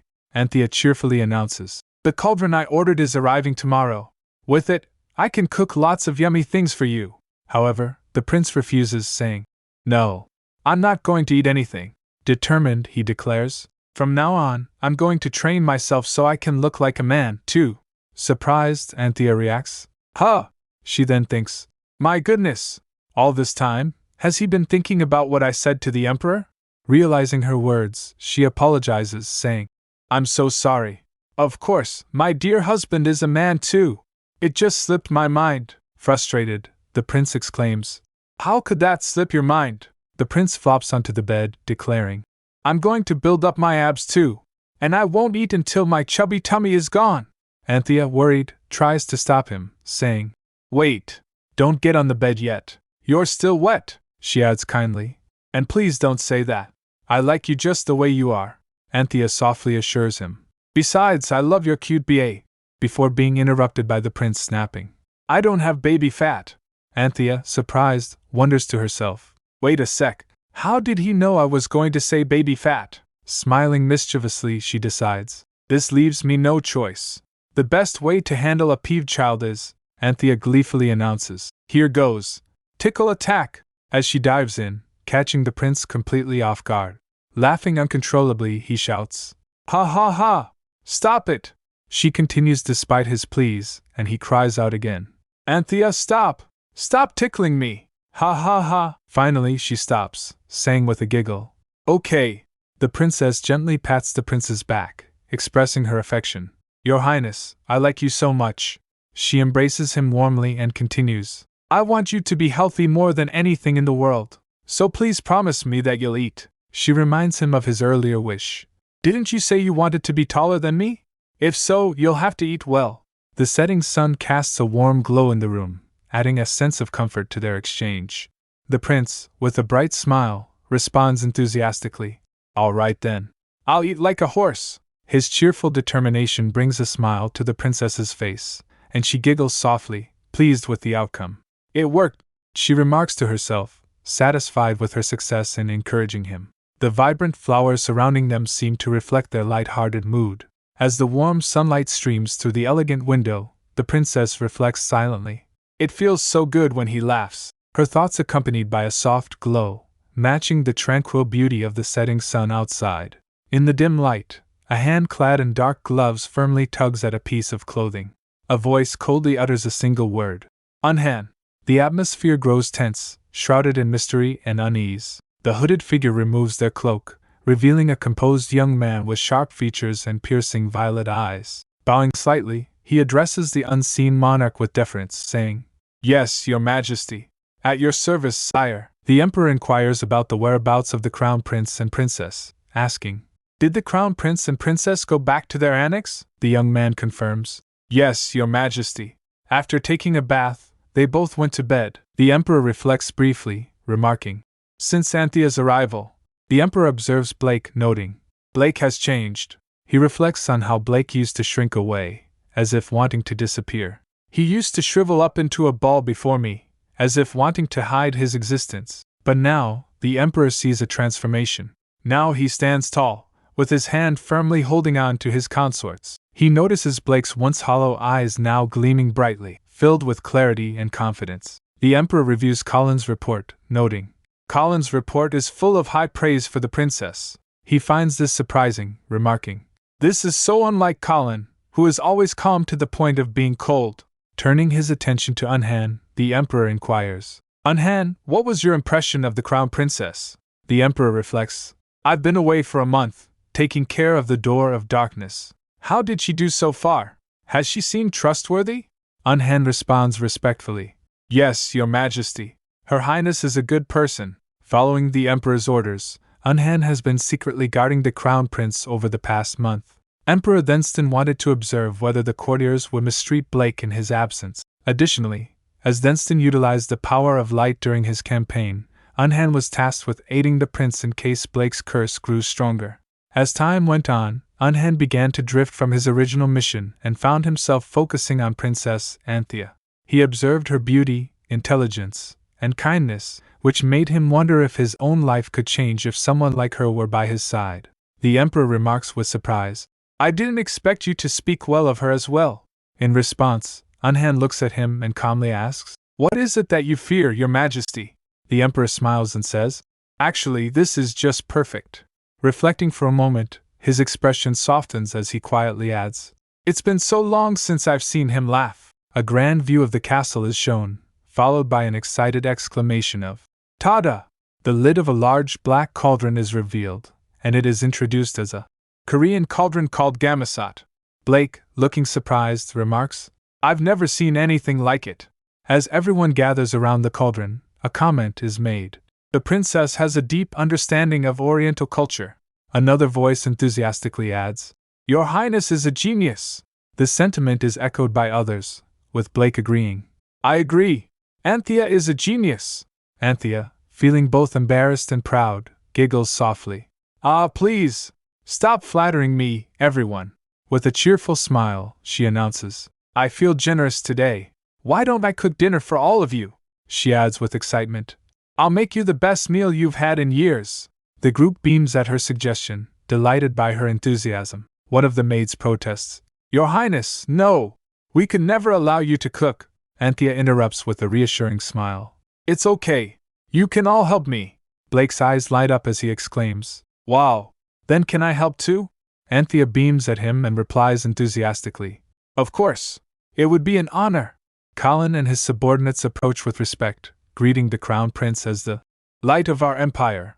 Anthea is also acknowledged with a warm blessing of our empire. Their formal demeanor sets a tone of reverence as they bow before the royal pair. Blake questions the situation as Colin addresses Anthea with a greeting, stating he carries the Emperor's greetings and a letter for the princess. Anthea, taken aback, expresses surprise at the unexpected gesture. Colin hands Anthea a letter bearing the imperial seal, which immediately catches her attention. She wonders if it relates to her behavior the previous day. Colin further informs her that the Emperor has also sent gifts, leaving Anthea astonished and curious. Colin formally presents the gifts sent by the Emperor to Anthea and Blake. As the colorful and beautifully wrapped packages are revealed, Anthea looks surprised, and Blake wonders if there might have been a mistake due to the extravagant display. The gifts continue to stack up, leaving both of them in awe and confusion. Colin assures Anthea that there is no mistake, emphasizing that all the gifts were personally sent by the Emperor for her. While flexing his confidence in delivering the Emperor's wishes, Anthea, overwhelmed, questions why she would receive such generosity. Her thoughts wander, hilariously considering if her compliment about the Emperor's abs played a role.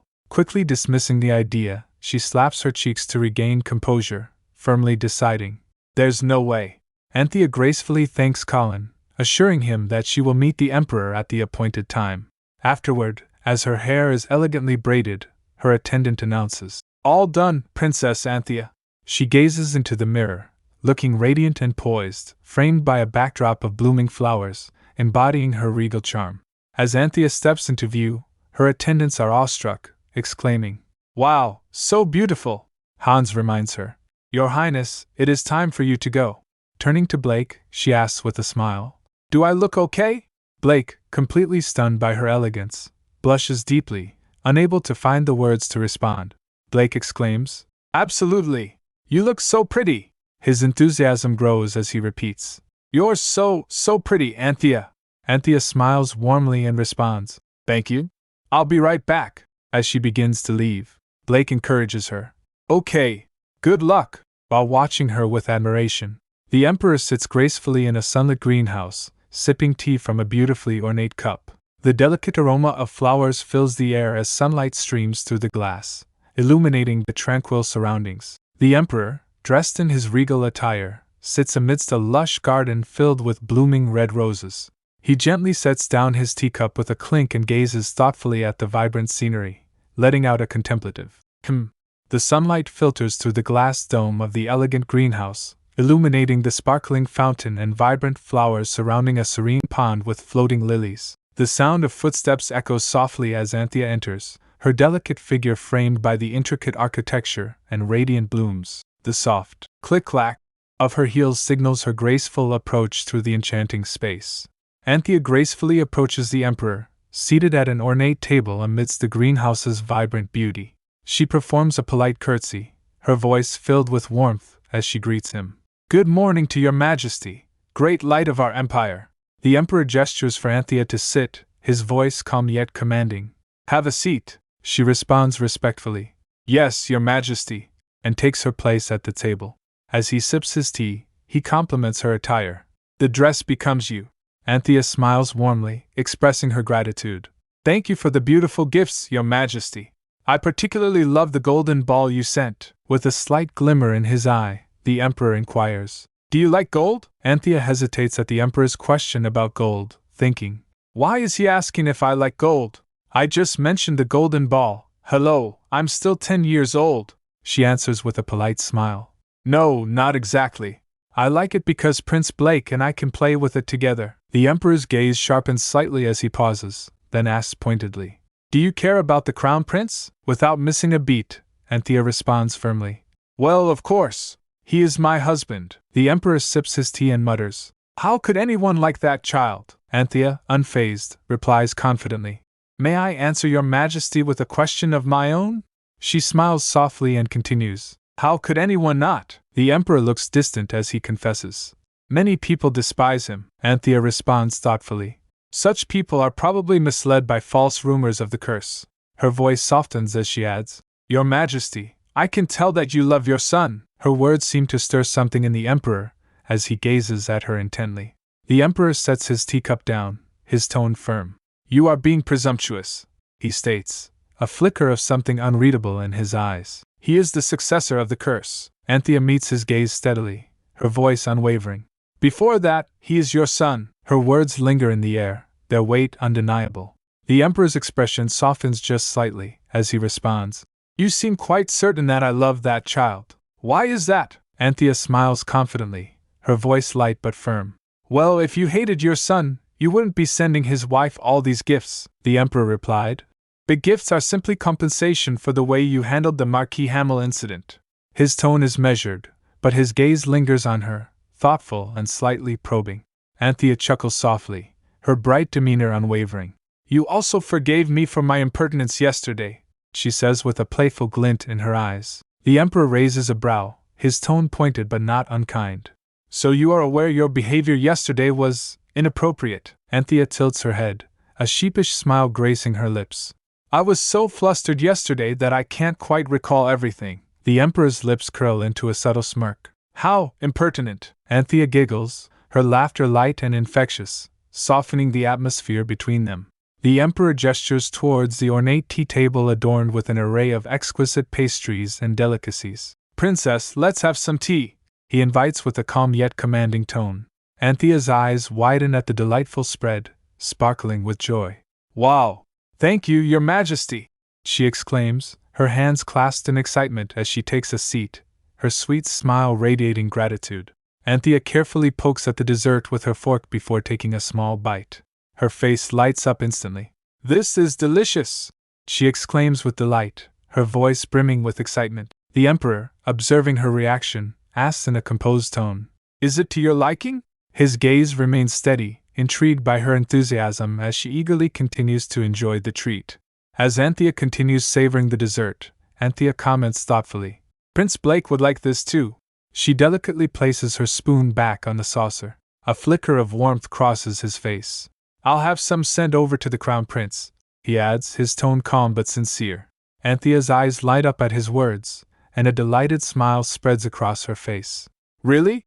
She beams, her joy evident as the thought of Blake enjoying the treat alongside her brings her happiness. Anthea's bright eyes meet the emperor's as she exclaims with heartfelt gratitude, Thank you, your majesty! The emperor offers a small, approving smile, his expression softening momentarily. The serene atmosphere of the garden envelopes them as they sit across from each other, surrounded by blooming flowers and bathed in sunlight. The gentle warmth of the moment reflects the subtle bond forming between them over their shared tea. The emperor sets his teacup down with a graceful motion and remarks, I hear you have a deep knowledge of Oriental culture. Anthea, caught off guard, blinks in surprise as a thought flits through her mind. He's done some research on me. Well, it would be even stranger if he'd had no interest in me whatsoever. A small smile accompanies her words as she continues, You flatter me, sir.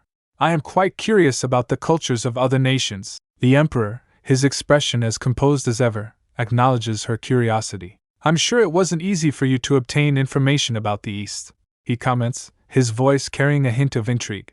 Anthea's thoughts race as she considers her answer, realizing the Emperor's sharp intellect wouldn't easily accept a simplistic explanation. If I say I read books about the Orient in the Valencia Estate's library, most people would probably believe me. But the Emperor is too smart to fall for that. I mean, how much knowledge could a 10-year-old girl have about the Far East? A sly smile spreads across her face as she decides to share something unique. Rising from her seat with the light rustle of her dress, she steps down gracefully and looks at the Emperor. Well, I have a little secret that I'll divulge only to you, Your Majesty. The Emperor watches her with a mix of intrigue and amusement, curious about what the clever princess has up her sleeve. Anthea leans in close to the Emperor, her soft voice carrying a playful yet confident tone. Sir, I'm actually, she begins, letting the moment linger just enough to pique his curiosity. The Emperor raises an eyebrow, intrigued but maintaining his composure. With a mischievous glint in her eyes, she whispers, Gifted in languages. Her words hang in the air, emphasized by her boldness. The Emperor's expression shifts slightly, his intrigue deepening as he processes her statement. Anthea steps back, a proud smile lighting up her face, her confidence shining through as she stands before him. The Emperor's gaze sharpens at Anthea's claim. Gifted in languages? He repeats, his tone carrying a mix of skepticism and curiosity. Yes, Your Majesty, Anthea replies brightly, her confidence unwavering. I can understand languages from all over the world. The Emperor studies her carefully, his expression unreadable. Is that so? He asks, his voice even, though his intrigue is evident. Anthea beams, her voice ringing with certainty. Yes, father, she affirms, her green eyes sparkling with a mix of pride and sincerity. The Emperor's sharp expression softens into mild astonishment. What did you just call me? He asks, his tone tinged with disbelief. Anthea turns to face him, her smile mischievous yet innocent. I married your son, she states matter-of-factly. So you're my father-in-law. Father for short. A giggle escapes her as her playful words hang in the air, leaving the Emperor momentarily speechless. The Emperor nods slightly, his voice measured and calm. Oh yes, of course, he says, his piercing gaze softening. I'm sure you have many difficulties due to your sudden betrothal. He straightens, his tone taking on an air of authority. Come to me if there is anything you need, he offers, the words carrying both a regal command and an unexpected gentleness. Anthea's face brightens, her emerald eyes shimmering with gratitude. Thank you, she responds sincerely, her smile as radiant as the sunlit garden surrounding them. It would be my pleasure, the Emperor adds, his composed demeanor unyielding, yet a subtle warmth lingers in his words. Anthea stands proudly as she presents the meal she has prepared. Tada! She exclaims with enthusiasm. Today's menu is doenjang jjigae. Her excitement radiates as she gestures to the table filled with deliciously crafted dishes. I also made mushroom egg rolls, she adds with a smile. The table is a feast for the eyes, adorned with vibrant flowers and appetizing food that gleams under the light. A note on the side clarifies. Asterisk doenjang jjigae, fermented bean paste soup, providing context for the unique dish. Blake and the others look on, their expressions a mix of surprise and awe. Wow! They exclaim in unison, their admiration for Anthea's effort shining brightly in their eyes. Anthea cheerfully invites everyone to the meal, her voice bright and welcoming. Please help yourselves, she says, gesturing to the spread of dishes before them. Blake takes a bite and his eyes light up. Anthea, everything is so yummy, he exclaims, his enthusiasm contagious. The others join in with their praise, one of them declaring with astonishment, Princess, you are a culinary genius! Anthea blushes at their compliments, her modesty shining through. Is it really that good?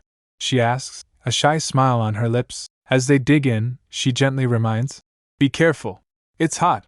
Her voice full of care and concern. The atmosphere is filled with warmth, laughter, and the shared joy of a lovingly prepared meal. Anthea offers a small bowl with a warm smile. After you're done, try this scorched rice water. It has a nice nutty flavor, she explains, her tone brimming with excitement. Blake tilts his head curiously. Scorched rice water? He asks, his crimson eye widening in intrigue. Yes. Anthea nods enthusiastically. First, you toast rice until it's nice and crunchy. Then you boil that in water. Her explanation is simple yet carries the charm of her earnestness. Blake beams at her. Anthea, if you made it, I'm sure it will be delicious, he says with unshakable confidence, making her cheeks blush faintly. Meanwhile, Unhan silently observes the cheerful scene from the shadows. His expression is unreadable, but the faintest hint of a smile flickers across his lips before he looks away. Unhan clenches his hand into a fist, his violet eyes darting away as a faint blush dusts his cheeks. Not again, he mutters under his breath, his voice barely audible. His heart races uncontrollably as he grips his cloak tighter, as if to shield himself from the warmth blooming within him. I must control myself, he whispers with a determined look, yet the heat on his face betrays his struggle. Hidden in the shadows, he fights an internal battle, unwilling to let his emotions surface. Unhan, known as the Emperor's Shadow, was a figure cloaked in secrecy, his existence hidden from the world. As a child, he was wounded by an arrow and hunted through the forest, his life hanging by a thread. Just as despair consumed him, the Emperor appeared and saved him. From that moment, Unihan dedicated his life to the Emperor, becoming his loyal and silent shadow. His missions were always executed flawlessly, his presence a whisper in the dark. Beneath the moonlit sky, the castle stood as a quiet witness to the unwavering devotion of the shadow who never failed. Unhan finds himself in a quiet struggle. The aroma of the meal in front of him is both alluring and tormenting. He knows better than to indulge, yet his resolve falters as hunger gnaws at his core. The pot's design catches his attention. He recognizes it as a gamisot, its craftsmanship elegant and precise, designed to lock in flavor. His curiosity piqued, Unhan hesitates before leaning closer. He thinks to himself, meals like these are for those who live in the light.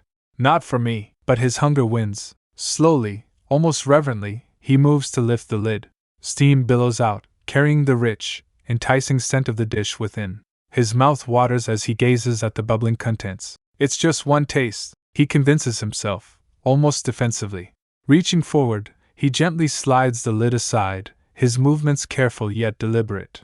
His hand lingers over the pot as the steam envelopes his face, a moment of indulgence he never allows himself. Finally, surrendering to his craving, he reaches out and grips the pot. I'll just take this back with me. Just this once. Unhan gulps nervously, the weight of his impulsive decision to take the gamisot suddenly bearing down on him. The sound of a rustle nearby snaps him out of his thoughts, and he freezes, his breath caught in his throat. Startled, his eyes widen as he swiftly turns, scanning the surroundings. Did someone see me? The thought sends a shudder down his spine. He grips the pot tighter, his mind racing. I'm in huge trouble. I have to hide. Anthea steps outside, her gaze landing on the gamisot. She notices something unusual. The gamisot lid is open?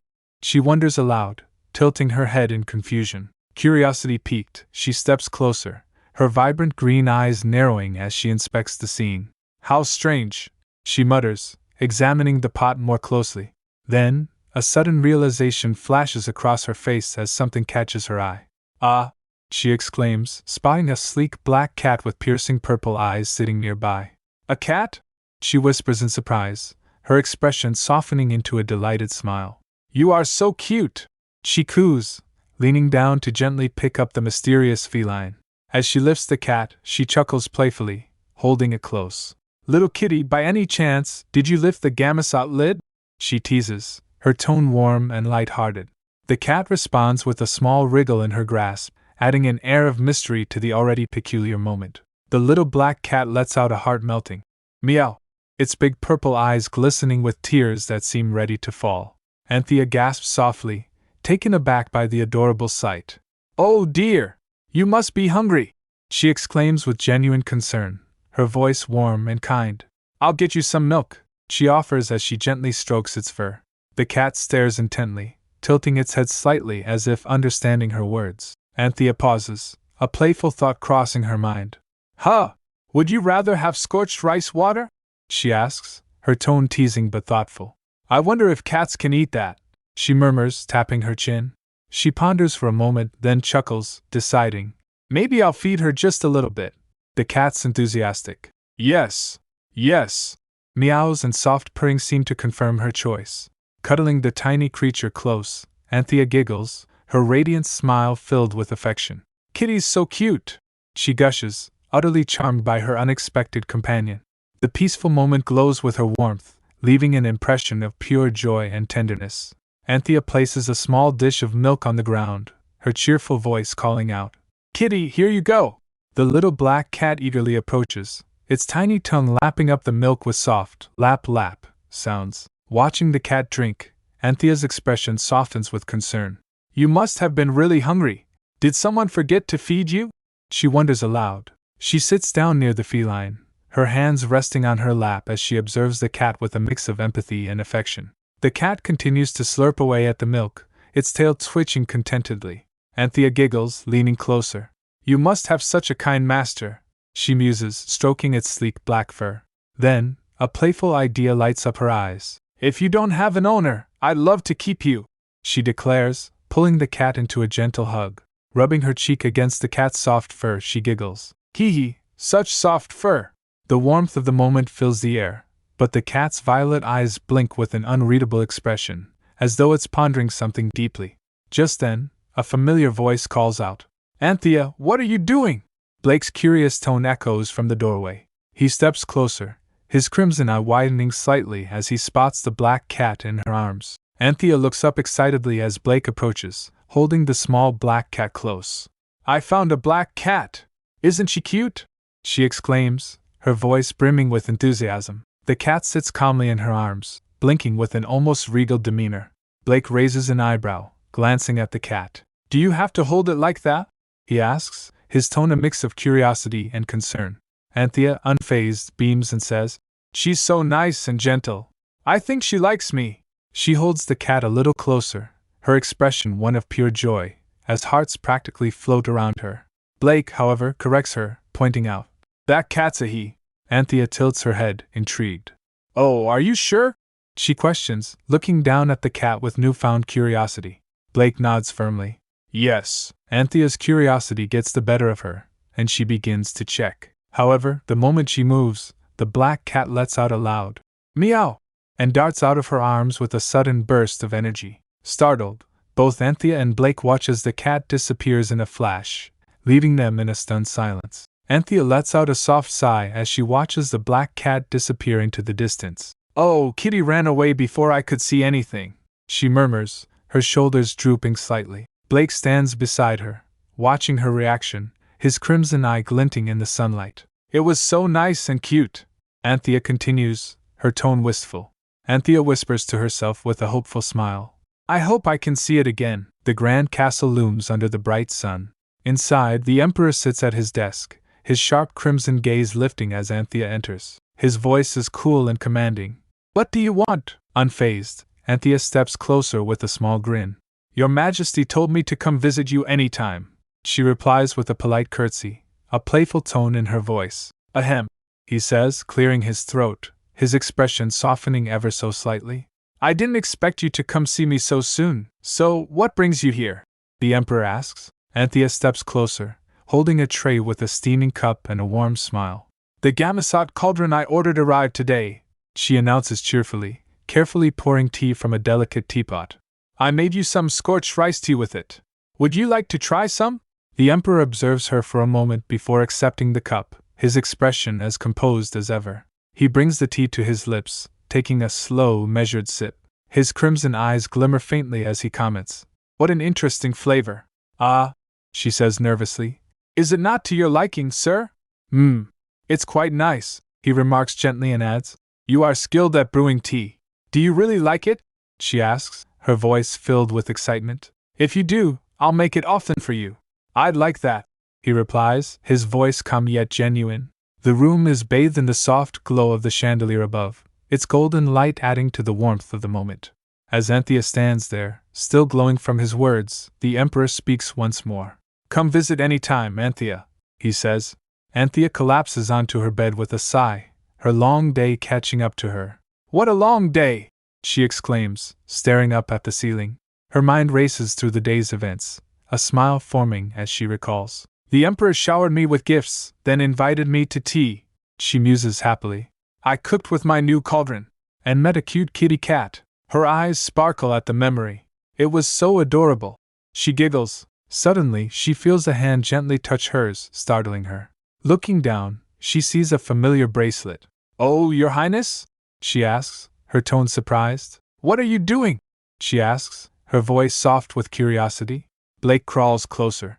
A single sound escapes his lips, almost instinctively, meow. Anthea looks at Blake and says, Prince Blake? Blake hugs her tightly and responds, Anthea, you seem to only like cats, so I want to be a cat too. Holding her close, he continues, My dear wife, you have me. Why would you need another pet? With a playful smile, he adds, I'll be your bunny, kitty, and puppy too. Don't go looking for other animals. Anthea blushes and, flustered, says, Your Highness. Blake tilts his head saying meow. Anthea looks at Blake with wide eyes, clearly amazed, and exclaims, My prince! She then joyfully embraces him, saying, You are just too adorable!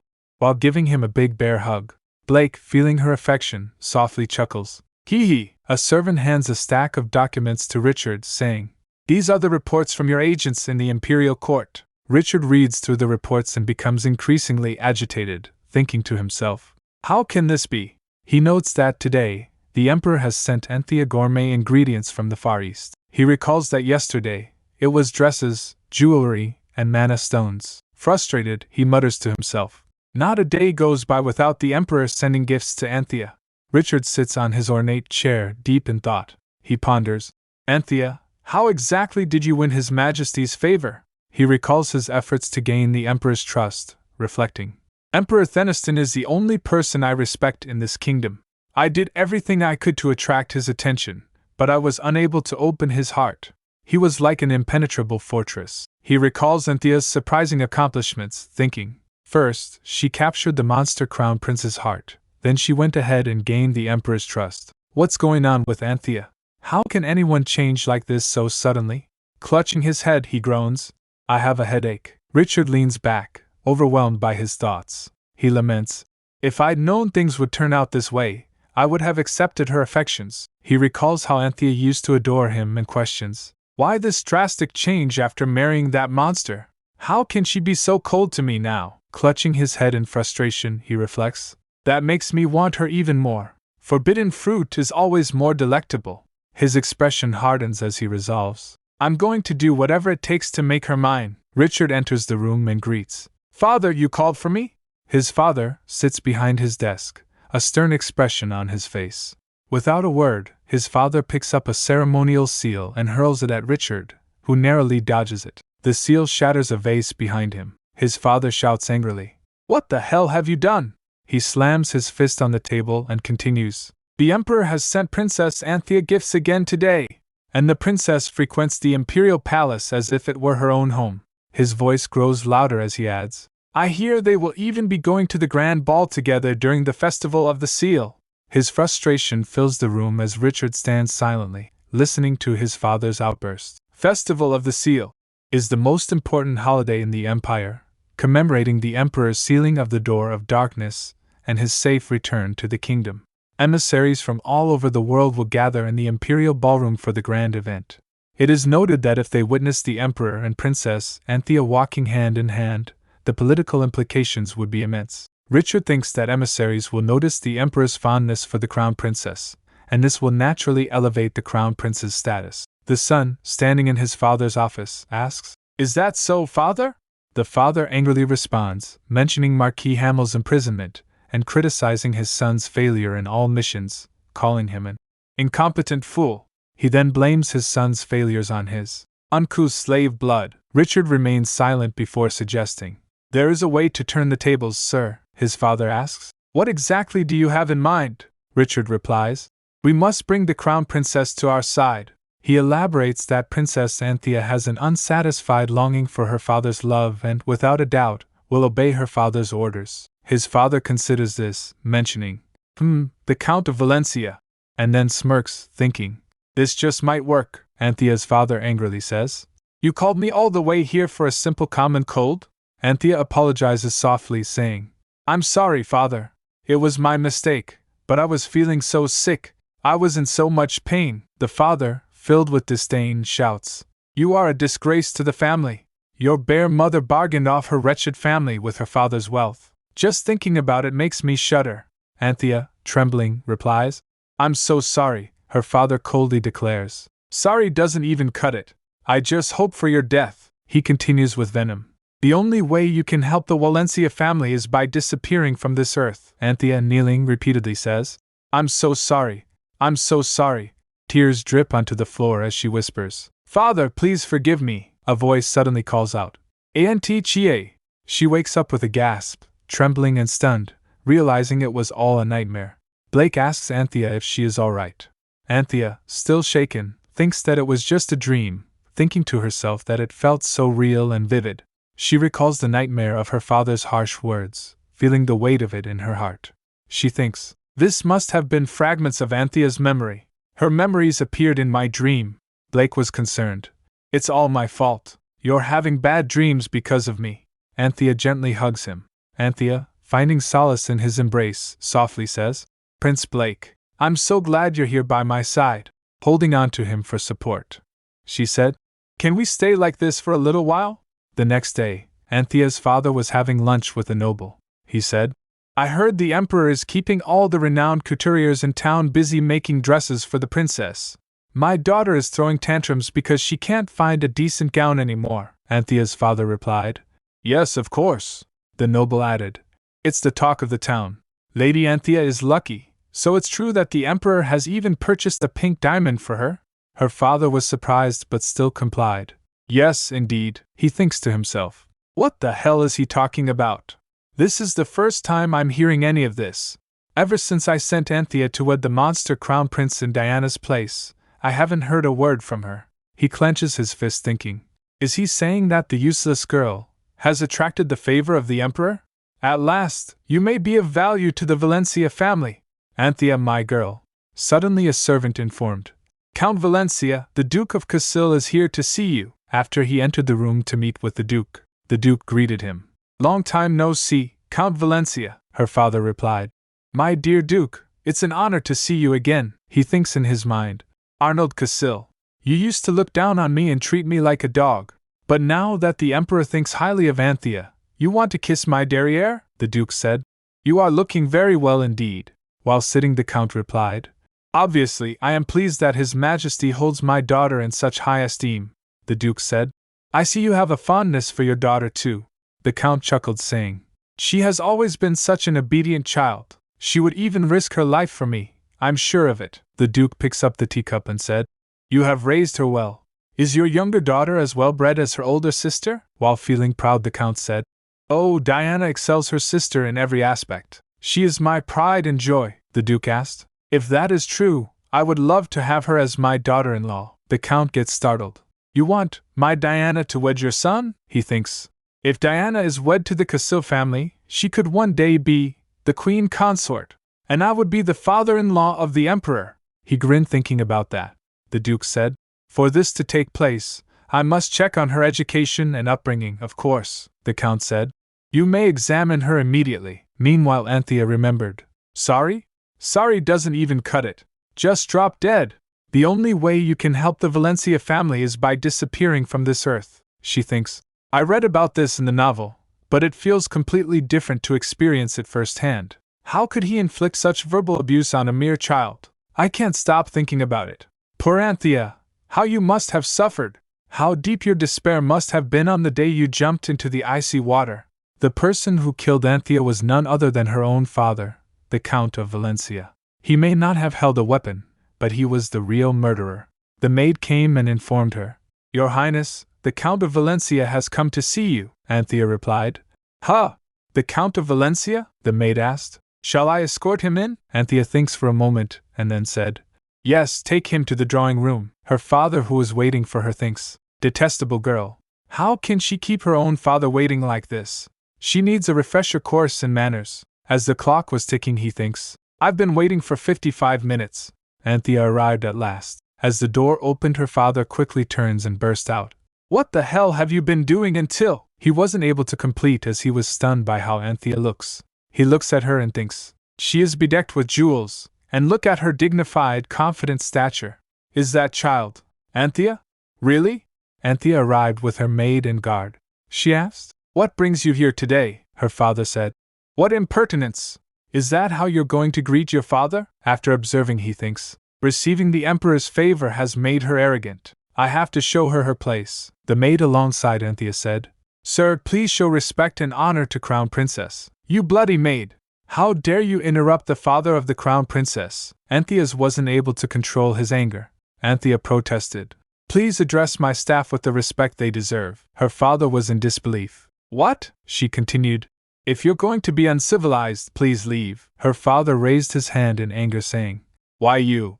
Just because you're now the Crown Princess, you think you can, Anthea replied. Count Valencia, perhaps you have not yet heard about what happened to Marquis Hamel? Her father froze as he heard that. Her father remembered.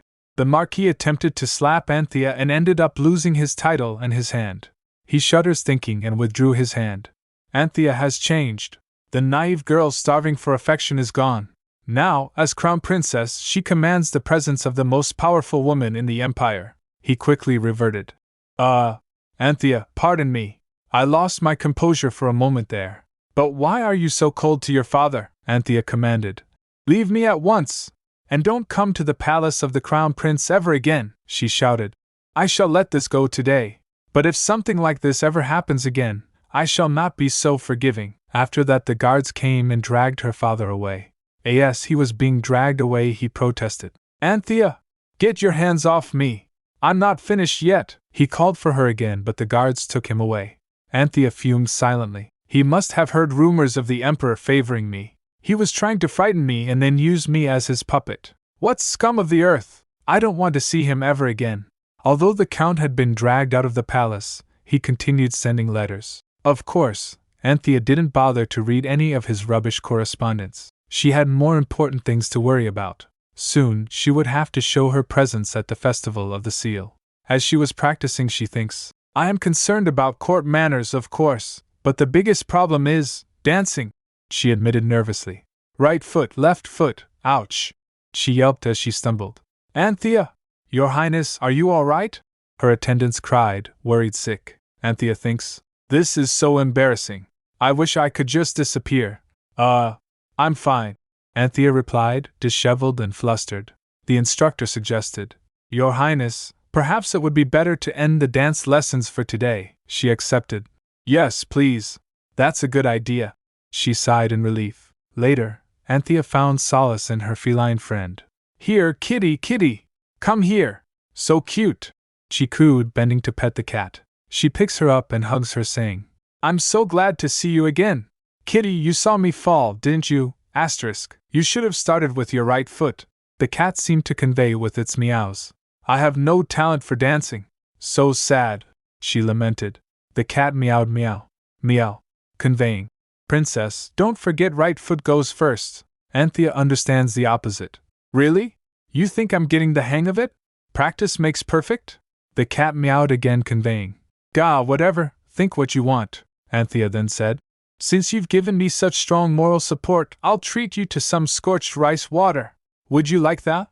As the cat lapped up its treat, Prince Blake arrived with a cheerful, Anthea, there you are. Your Highness, did you enjoy your dueling lessons with Lord Edmund? Anthea asked. Yes, I did. But why is he still here? Blake questioned, noticing the cat. Anthea asked, Prince Blake, why are you so mean to this cat? Can't you be a little nicer to this sweetie? She scolded him. Humph, Blake hesitated. No, I don't want to be nice to him. Blake raised an eyebrow. Am I not man enough for you? Blake teased nervously. Was this cat male? Anthea wondered. Blake pouted. So sad, don't you love your little bunny wabbit anymore? Of course I love my little bunny, Anthea blurted, flustered. Would you prefer that I be your little kitty?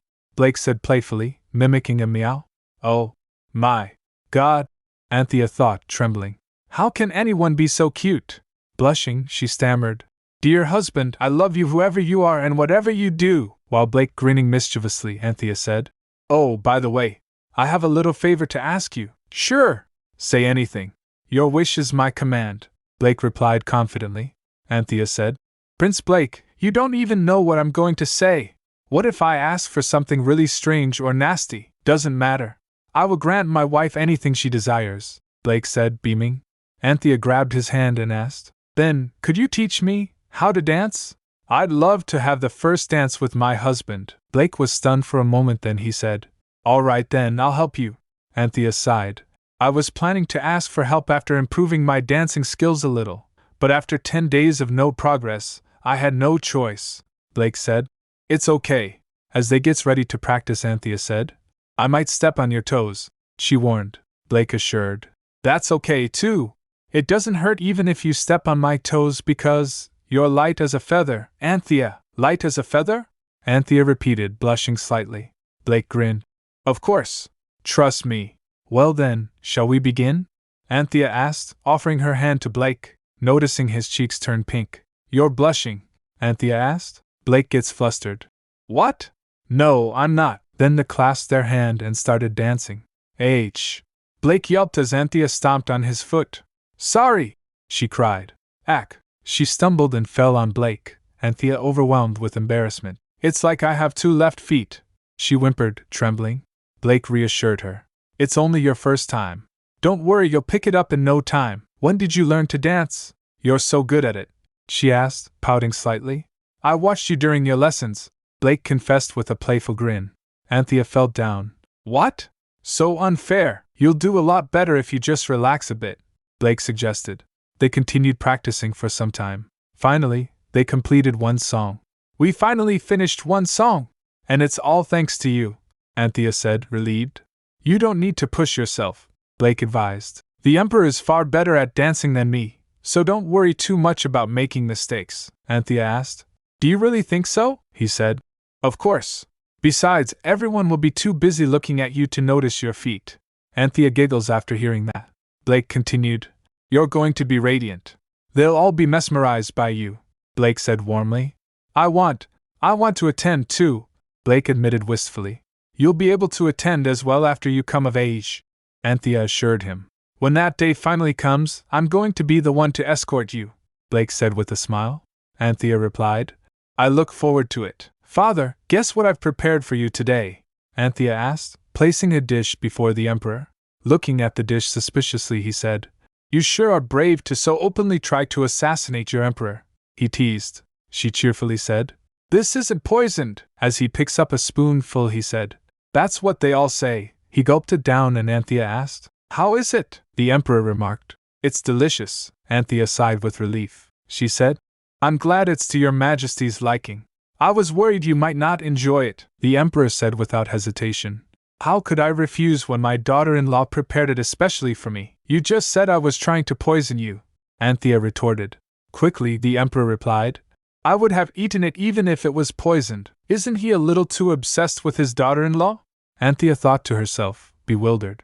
Your Majesty should not kid about such matters, Anthea interjected. The Crown Prince would be very upset if your Majesty were to ever be ill, the Emperor said. What have I done to warrant such love from him?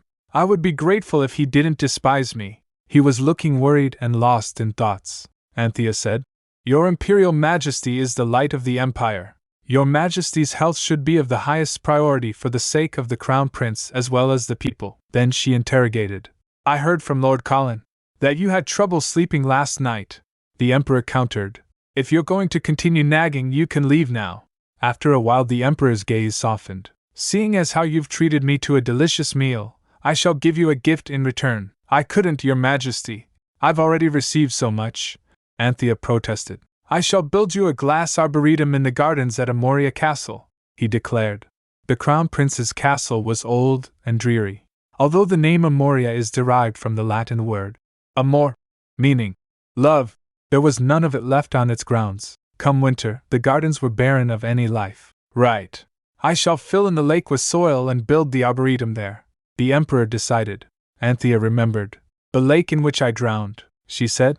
If your Majesty is doing this because of me, there's no need. I fell into the lake by mistake because I was unfamiliar with the grounds. I will not be making that mistake ever again, Anthea reassured him. No. The Emperor's tone was firm. I must do something about the lake that put my daughter-in-law in harm's way. The Emperor's expressions were gloom. Anthea thought to herself. Isn't he taking this a bit too seriously? What did the lake ever do to him? Later, Anthea relayed. His Majesty said he is going to fill in the lake with soil and build the arboretum in its place. Really? Excellent! Blake exclaimed. Anthea asked. Are you okay with the lake being gone? He stated. It's the lake that almost swallowed you whole. I'm happy to see it gone, Anthea insisted. But still, are you sure you won't miss it? Blake confirmed with a decisive thud as he closed the book. Yes. I want to be rid of it as soon as possible. Looking at him, Anthea mused. He really takes after his father when he's like this. It's not like the lake was out for blood. Then, it's decided. We're getting an arboretum, Anthea announced with a grin. Blake giggled. It's going to be huge if it's going to replace the lake. What would you like to plant in it? Anthea suggested. Cabbage. Cabbage? Blake was surprised. It's a vegetable from the east. They make a dish called kimchi with it, Anthea explained. Blake repeated the word in surprise. Kimchi? Anthea explained again. Yes. It's my favorite dish. But it might be too spicy for you, Blake declared. I can eat spicy food too. I don't think so. Maybe when you've grown up a little more, Anthea teased. I am grown up, he insisted, flinching. Of course you are. Anthea smiled, pinching his cheeks, thinking how adorable he was. She then asked, Is there a flower you wanted to plant? He answered. Yes. Roses, Anthea repeats. Roses? Blake replied. Yes. I want to plant red roses for you, Anthea. Anthea thinks to herself. A red rose means love. It's often given when one proposes marriage, Anthea thought, clenching her fists. Would it be right for me to take a red rose from Blake? After a few days, Anthea woke up thinking. It was finally the day of the ball. Anthea, are you leaving now? Blake asked, rubbing his eyes. She cheerfully replied. Yes. I'll be back soon. I know you're going to be great. Blake encouraged her. Anthea looks at him and thinks. Blake is always smiling, even when I was the only one to receive gifts from the Emperor, or had lessons on court protocol, and now, when I was the only one attending the ball, he always smiled at me without showing any disappointment. Have a great time today, Anthea, Blake said. Almost as if he believes my happiness is his own, she thought. After the servants prepared her, she said, Thank you. It must have been hard on you all to assist me so early in the morning. Not at all, Your Highness. We are honored to be at your service, her attendants replied. You look stunning. You will for sure be the center of everyone's attention today. Ha! Thank you. Anthea blushed. As he showed at the venue, the Emperor noticed her at the stairs. He greeted her. You look beautiful. And Your Majesty looks quite dapper as well. Anthea complimented the Emperor. You're just saying that, he responded, but there was a twinkle in his eye. While thinking, Anthea offered his arm, saying, Not at all. Would you mind giving me a pinch? The Emperor asked. A pinch? You look so handsome. I thought I was dreaming, Anthea exclaimed. Stop that, he scolded playfully. Shall we go? He asked, offering his hand.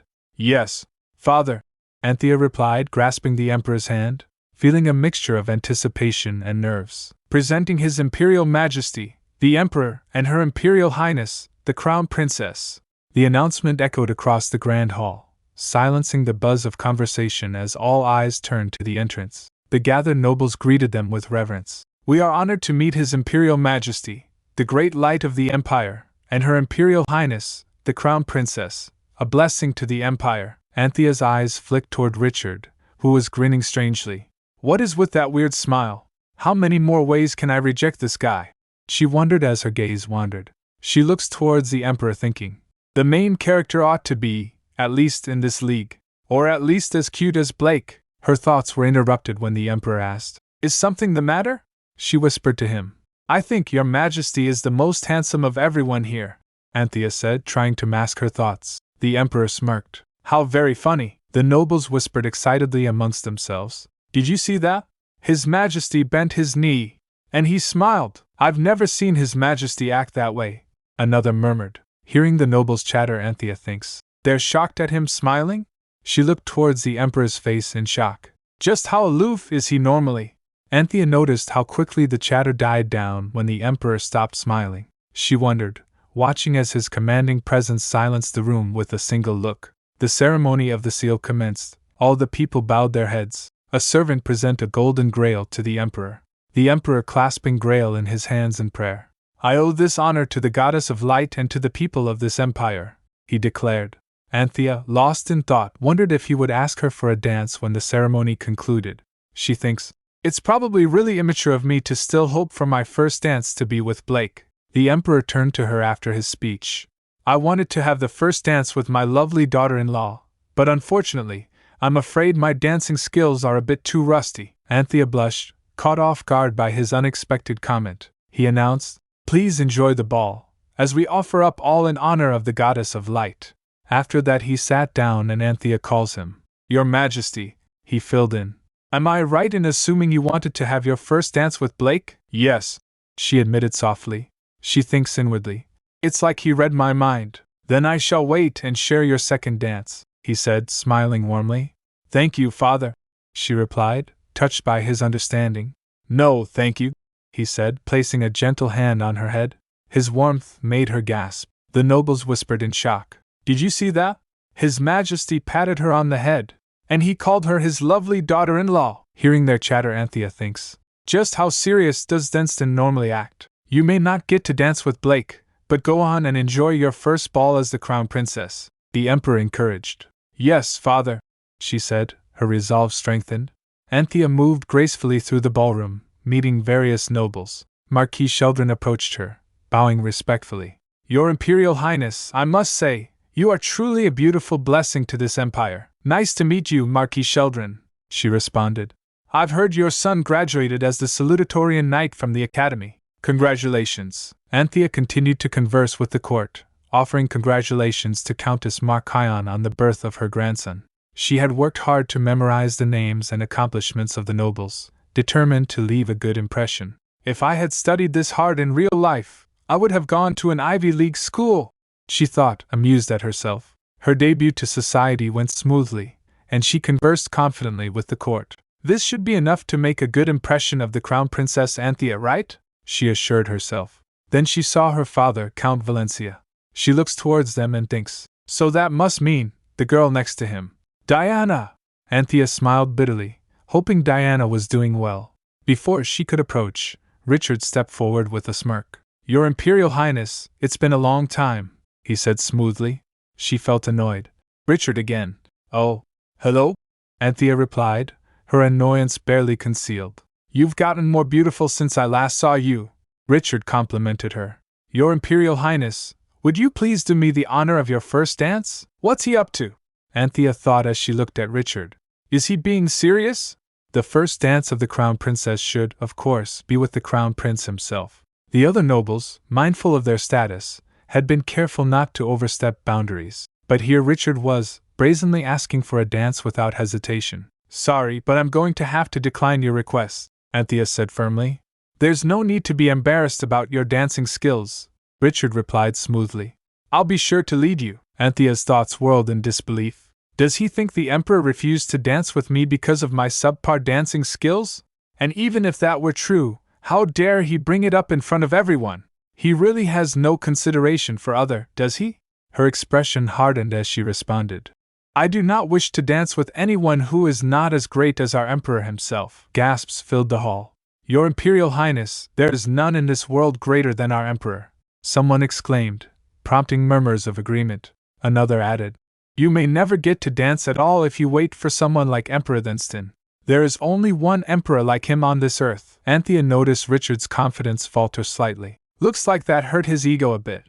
"Well, at least I was being considerate." Nobles were laughing as Richard backed away. After that, Anthea went to terrace to get fresh air. She said to herself, "Phew! I can finally catch my breath," she thought. "I wonder what Blake is up to. This is the first time we've been apart for this long since I became Anthea." Her thoughts softened. "I miss my hubby bunny. I hope he's not crying because he missed me so." Meanwhile, on terrace adorned with soft drapes, a knock interrupted her solitude. "May I come in?" a soft, young voice asked. Anthea thinks, turning to the voice. A little girl's voice? Usually when the curtains are drawn on the terrace, most people would assume it's being occupied and would not disturb them. "The other terraces must all be full then," she said. "Please join me." Diana came from behind the curtain and called her. "Anthea." Anthea turned to see a familiar face. "Diana, you look beautiful tonight, Anthea," Diana said, her eyes sparkling with admiration. "You look like an angel, so elegant and graceful. How can you be so pretty?" Anthea smiled warmly. "Thank you," she said. She was relieved to see Diana happy, but memories of the past lingered in her mind. Diana had always taken a special liking to Anthea, and Anthea once reciprocated those feelings, but Count Valencia's favoritism had driven a wedge between them. Whenever Diana showed interest in spending time with Anthea, the Count would punish her severely. Over time, Anthea had distanced herself from Diana to spare her from harm. Diana, overwhelmed with guilt, left the household when she came of age, believing she was responsible for Anthea's suffering and Blake's anguish. So she became a servant in Blake's household, as an atonement for her doings. But unlike the original story, the real Anthea hadn't died. Diana doesn't know that the original Anthea is gone, Anthea thought. So there's no need for her to carry this guilt. You had an amazing entrance earlier, Diana said, snapping Anthea out of her thoughts. Thank you, Anthea replied with a small grin. Diana asked, how your health? I heard you fell in the lake, she replied. Oh yes, deep in her thoughts. Then Diana glanced around to see if anyone is looking, then she reached into her pocket and pulled out a small object. Here, take this. What is it? Anthea asked, examining the item. It's a heating apparatus made with fire manna, Diana explained. It'll keep you warm. I wanted to give it to you earlier, but winter's almost over. Anthea hesitated. I'm fine. I've already recovered fully. Don't worry, Diana insisted. I bought this with my own allowance. Please accept it. Touched by the gesture, Anthea nodded. Thank you. I'll use it well. Diana's eyes welled with tears. Anthea said, Hey now, no need to cry. These are tears of happiness, she said quickly. Anthea offered her handkerchief. Here, use this. While wiping them away with handkerchief, Diana said, No, it's okay. I have mine. But your handkerchief sure is pretty, she asked. Did the Emperor give it to you? Anthea replied yes. Diana smiled. Yes. His Imperial Majesty must really like you. I'm glad. Anthea returned her smile, her heart softening. She genuinely seems happy for me. She's even cuter and lovelier than in the books. When Anthea finally returned to her chambers, she let out a deep sigh of relief. I'm finally home. Blake's cheerful voice greeted her. Anthea. She hugged Blake and said, I'm back, Your Highness. Good, Blake replied, giggling at her arrival, hugging her. Your Highness, how do I look? Anthea asked, standing tall. You're gorgeous, he replied. Anthea smiles at his remark. Anthea exhaled dramatically. I can finally breathe, Blake asked. Anthea, did you have fun? Anthea replied. I was so nervous that everything felt like a blur, but it was new and exciting. Did you dance? The Emperor is a good dancer, isn't he? Blake asked, his eyes curious. Anthea shook her head. No, I didn't dance. What? Why? Blake asked, surprised. Anthea smiled softly. Because I wanted my first dance to be with you. Because I wanted my first dance to be with you, she said softly, her voice steady but full of emotion. The Emperor knew that's what I wanted and understood. Blake looked away, a faint sadness creeping into his expression. You should have just danced with him. I'll never be able to attend one of those functions anyway. Why not? Anthea asked. Because I'm cursed, he replied quietly. Anthea reached for his hand, her grip firm and reassuring. What have I always told you? You're going to get better. I know it. While remembering Diana, she thinks, today, I met the person who is going to break your curse. She's quite the lovely girl. Then she said, Your Highness, just promise me one thing. What promise? Blake asked. After, when you're free from the curse, promise that you'll dance with me, Anthea said, a small, hopeful grin breaking through her somber expression. Blake replied, Of course. Who else would I dance with if not you? Blake's voice wavered as he said, Anthea, I'm scared. Your curse will be broken, Anthea assured him.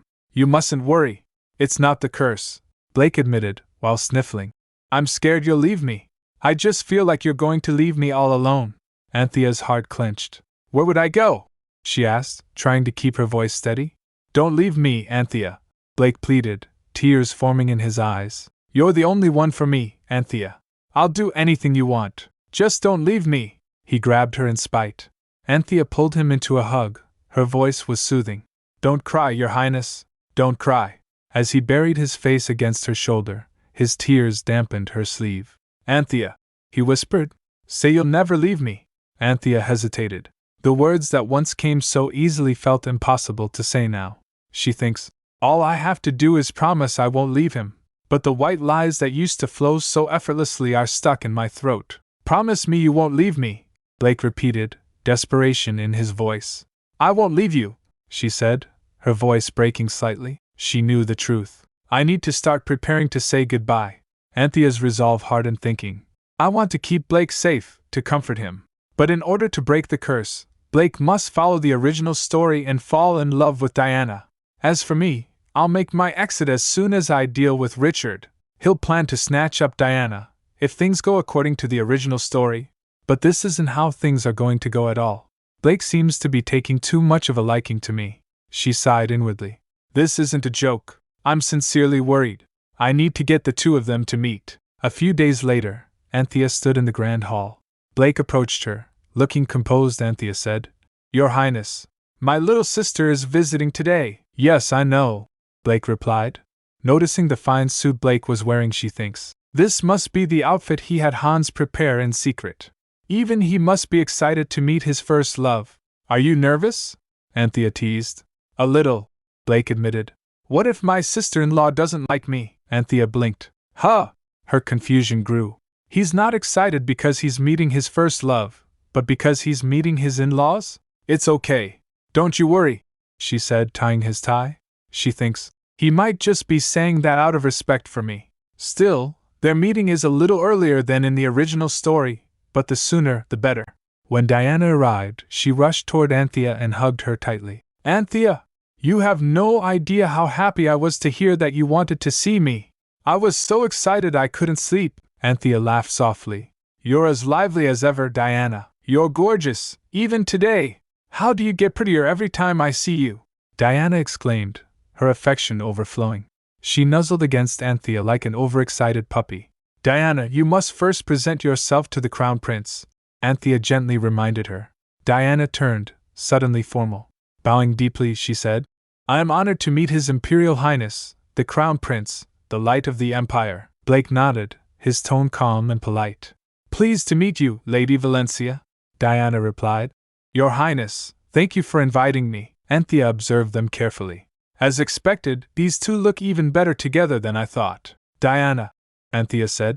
Sorry, but I need to go meet His Imperial Majesty. Will you wait for me here? Of course, Diana replied cheerfully. No need to worry about me, Anthea said to Blake. Your Highness, could you please show Diana around the castle? Blake complied. Of course. Leave it to me. As she walked away, Anthea allowed herself a bitter smile. There. It's all for the better. As Anthea sat in quiet contemplation, she let her thoughts drift. I wonder what they're doing right now, she mused, flipping a page of the book she was pretending to read. Her mind wandered to Blake, the heir to the curse, and Diana, the heir to the light that could free him. Were they naturally drawn to each other like in the original story? She wondered. She sighed softly. It shouldn't be a problem that Diana and I are sisters. Even if we had an arranged marriage when we were young, our union could very well be nullified since nothing has been officiated yet. It's not uncommon for siblings to marry in place of one another if arrangements change. This was possible because the union of families mattered more than the individuals involved. But then, she clenched her hands. Traditions aside, if Blake says he wants to split up because he wants to marry someone else, I think I'd be upset nonetheless.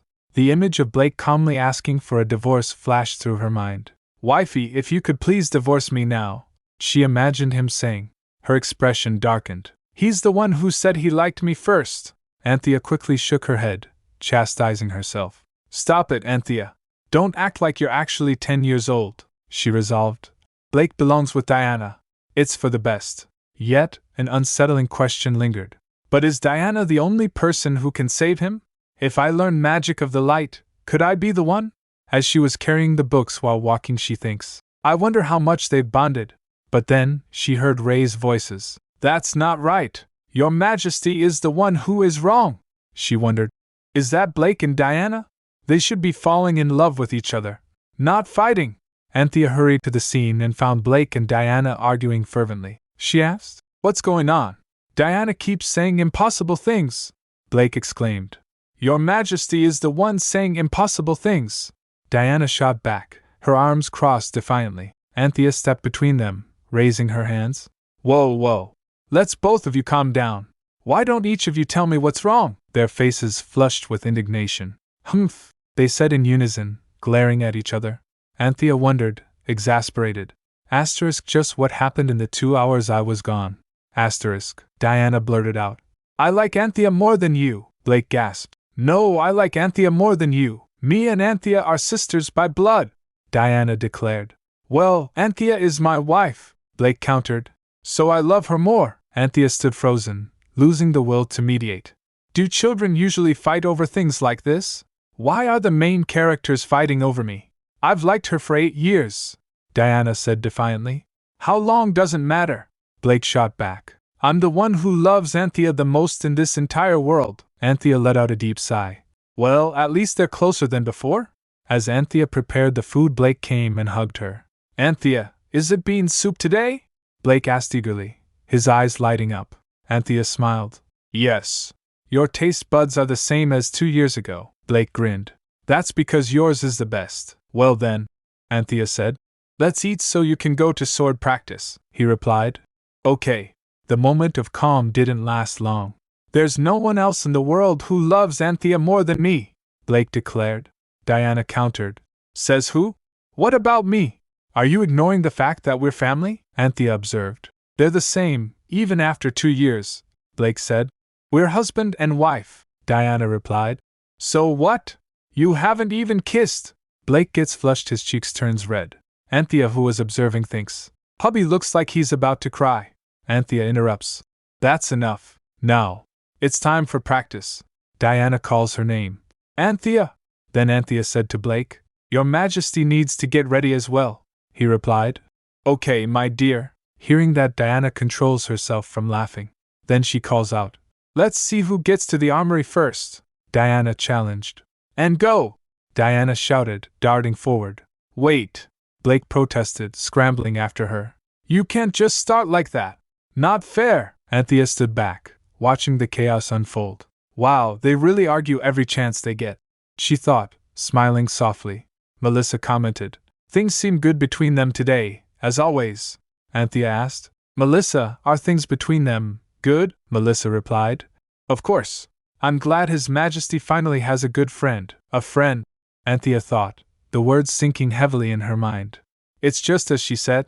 They look like they're friends. Friends with no chance of becoming more than that. And that makes me relieved. As the evening wore on, Anthea's thoughts grew clearer. Fine. I'm going to be more truthful with myself. I don't want to leave. I want to stay next to Blake, my bunny hubby, my amazing father-in-law, my cute little sister. I want to be with all of them. Melissa, Hans, Edmund, these good-hearted people are important to me too. But her resolve returned. I can't just be selfish. If I stay, if Blake's curse is never broken, then this happiness will dissipate as well. If I can't find a way until Blake comes of age, then I'll give it all up and leave. But his curse will for sure be lifted by then. Her determination solidified as she turned to Melissa. Let's go see His Imperial Majesty and His Highness, Melissa complied. Right away, Your Highness, she informed His Imperial Majesty and Blake of her decision. His Highness's curse will be lifted, she declared with conviction. The heir of the light in the Valencia family can break the curse, she explained. The strength of the light manifests as the heir comes of age. And if the two fall in love, the curse will be lifted. They both listened, but their expressions betrayed skepticism. They didn't look like they believed me, she noted silently. Anthea explained to Blake.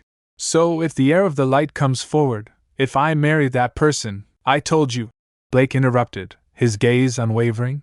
You're the only one for me, Anthea, Anthea insisted.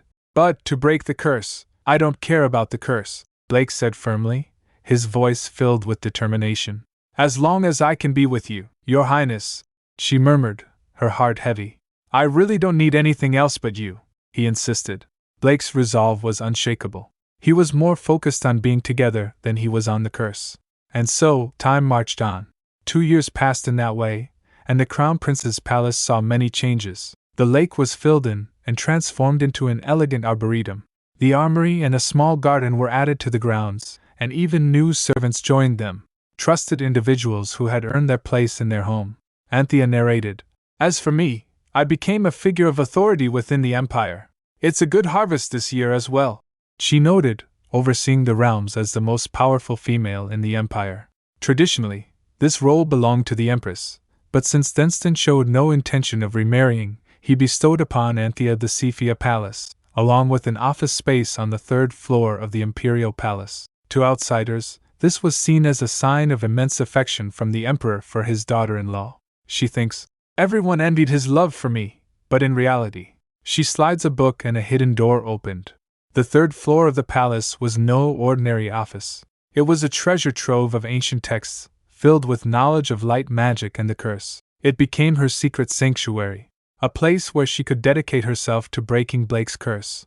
She was reading a book. 1,000 years ago, a nation called Jelkan had existed, only to be brought down by Philip, the founder of the Empire of Asterik. The ancient language of Jelkan disappeared with the fall of the nation, remaining a mystery to scholars even to this day. She remembered. In the novel, this historical detail was exploited by Richard. He spread rumors about ancient black magic that could transfer the curse from one person to another. Thenston, desperate to save Blake, fell for Richard's lies, offering himself as a sacrifice. But it ended in tragedy. Thenston's death, she determined. I need to stop that from happening, she thought. For now, Duke Carseal and Richard seemed to be lying low, but I knew they were merely biding their time. They would use the same dirty tricks when the opportunity arose. I had to prepare a secret weapon to counter them. Richard will change his plans once he realizes that I can read all languages. Suddenly someone came in and Anthea gets shocked hearing the sound of the door. Who? She turned startled. First she saw a figure approaching. Then she realized. Father! A grin spreading across the Emperor's face. Father, you look dashing today as well, she said with a playful grin. There you go again with those empty words, he replied. She replied. But it's the truth. You're the first love of every woman in the entire empire. Who's telling you such nonsense? He asked, narrowing his eyes. Everyone, she replied mischievously. Well, don't listen to them. They're all lying, he said, his voice firm. She thinks, despite his stern exterior, I knew him to be quite shy. His demeanor was always a blend of strength and tenderness, especially toward me. Have you been looking at the tablets? He asked, gesturing to the ancient artifacts. She replied, Yes. Did you come to see them as well? He said simply. I came to see you. You should have told me when you arrived. I was told you were with an important guest, she replied, meeting his gaze. There is no one more important than you, he said sincerely. His words were genuine that they caught her off guard. It was moments like these that reminded her how deeply he treated her as his own daughter. His kindness and unwavering support meant the world to her. He said, It's good to work on breaking the curse, but be sure to take it easy, she assured him. Don't worry. I know you haven't taken a single day off, he countered. I'm doing it because I want to. It's never a chore when it's something you love, she explained. But you need to get your rest as well, he insisted. She replied, That's what I should be saying to you. You stayed up all night again in your study, didn't you? If you keep overworking yourself like that, he interrupted her by tussling her hair. That's enough of your nagging now, she said to herself. I'm saying this for your own good. But she complied. Okay. At the training hall, Diana and Blake sparred fiercely, their wooden swords clashing. Hiya! Diana shouted, her strikes growing sharper with each swing. Clack! Clack! The sounds of their practice filled the air until Blake faltered. Ugh! They muttered, collapsing to the ground in exhaustion. Diana asked, Your Majesty, why don't you ever follow through with your offense? Is it because I'm a girl?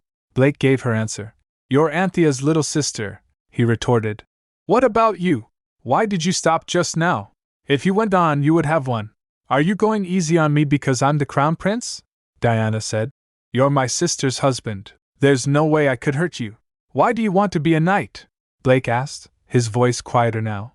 Because I want to be strong, Diana answered as he raised his hand in air. Blake asked again.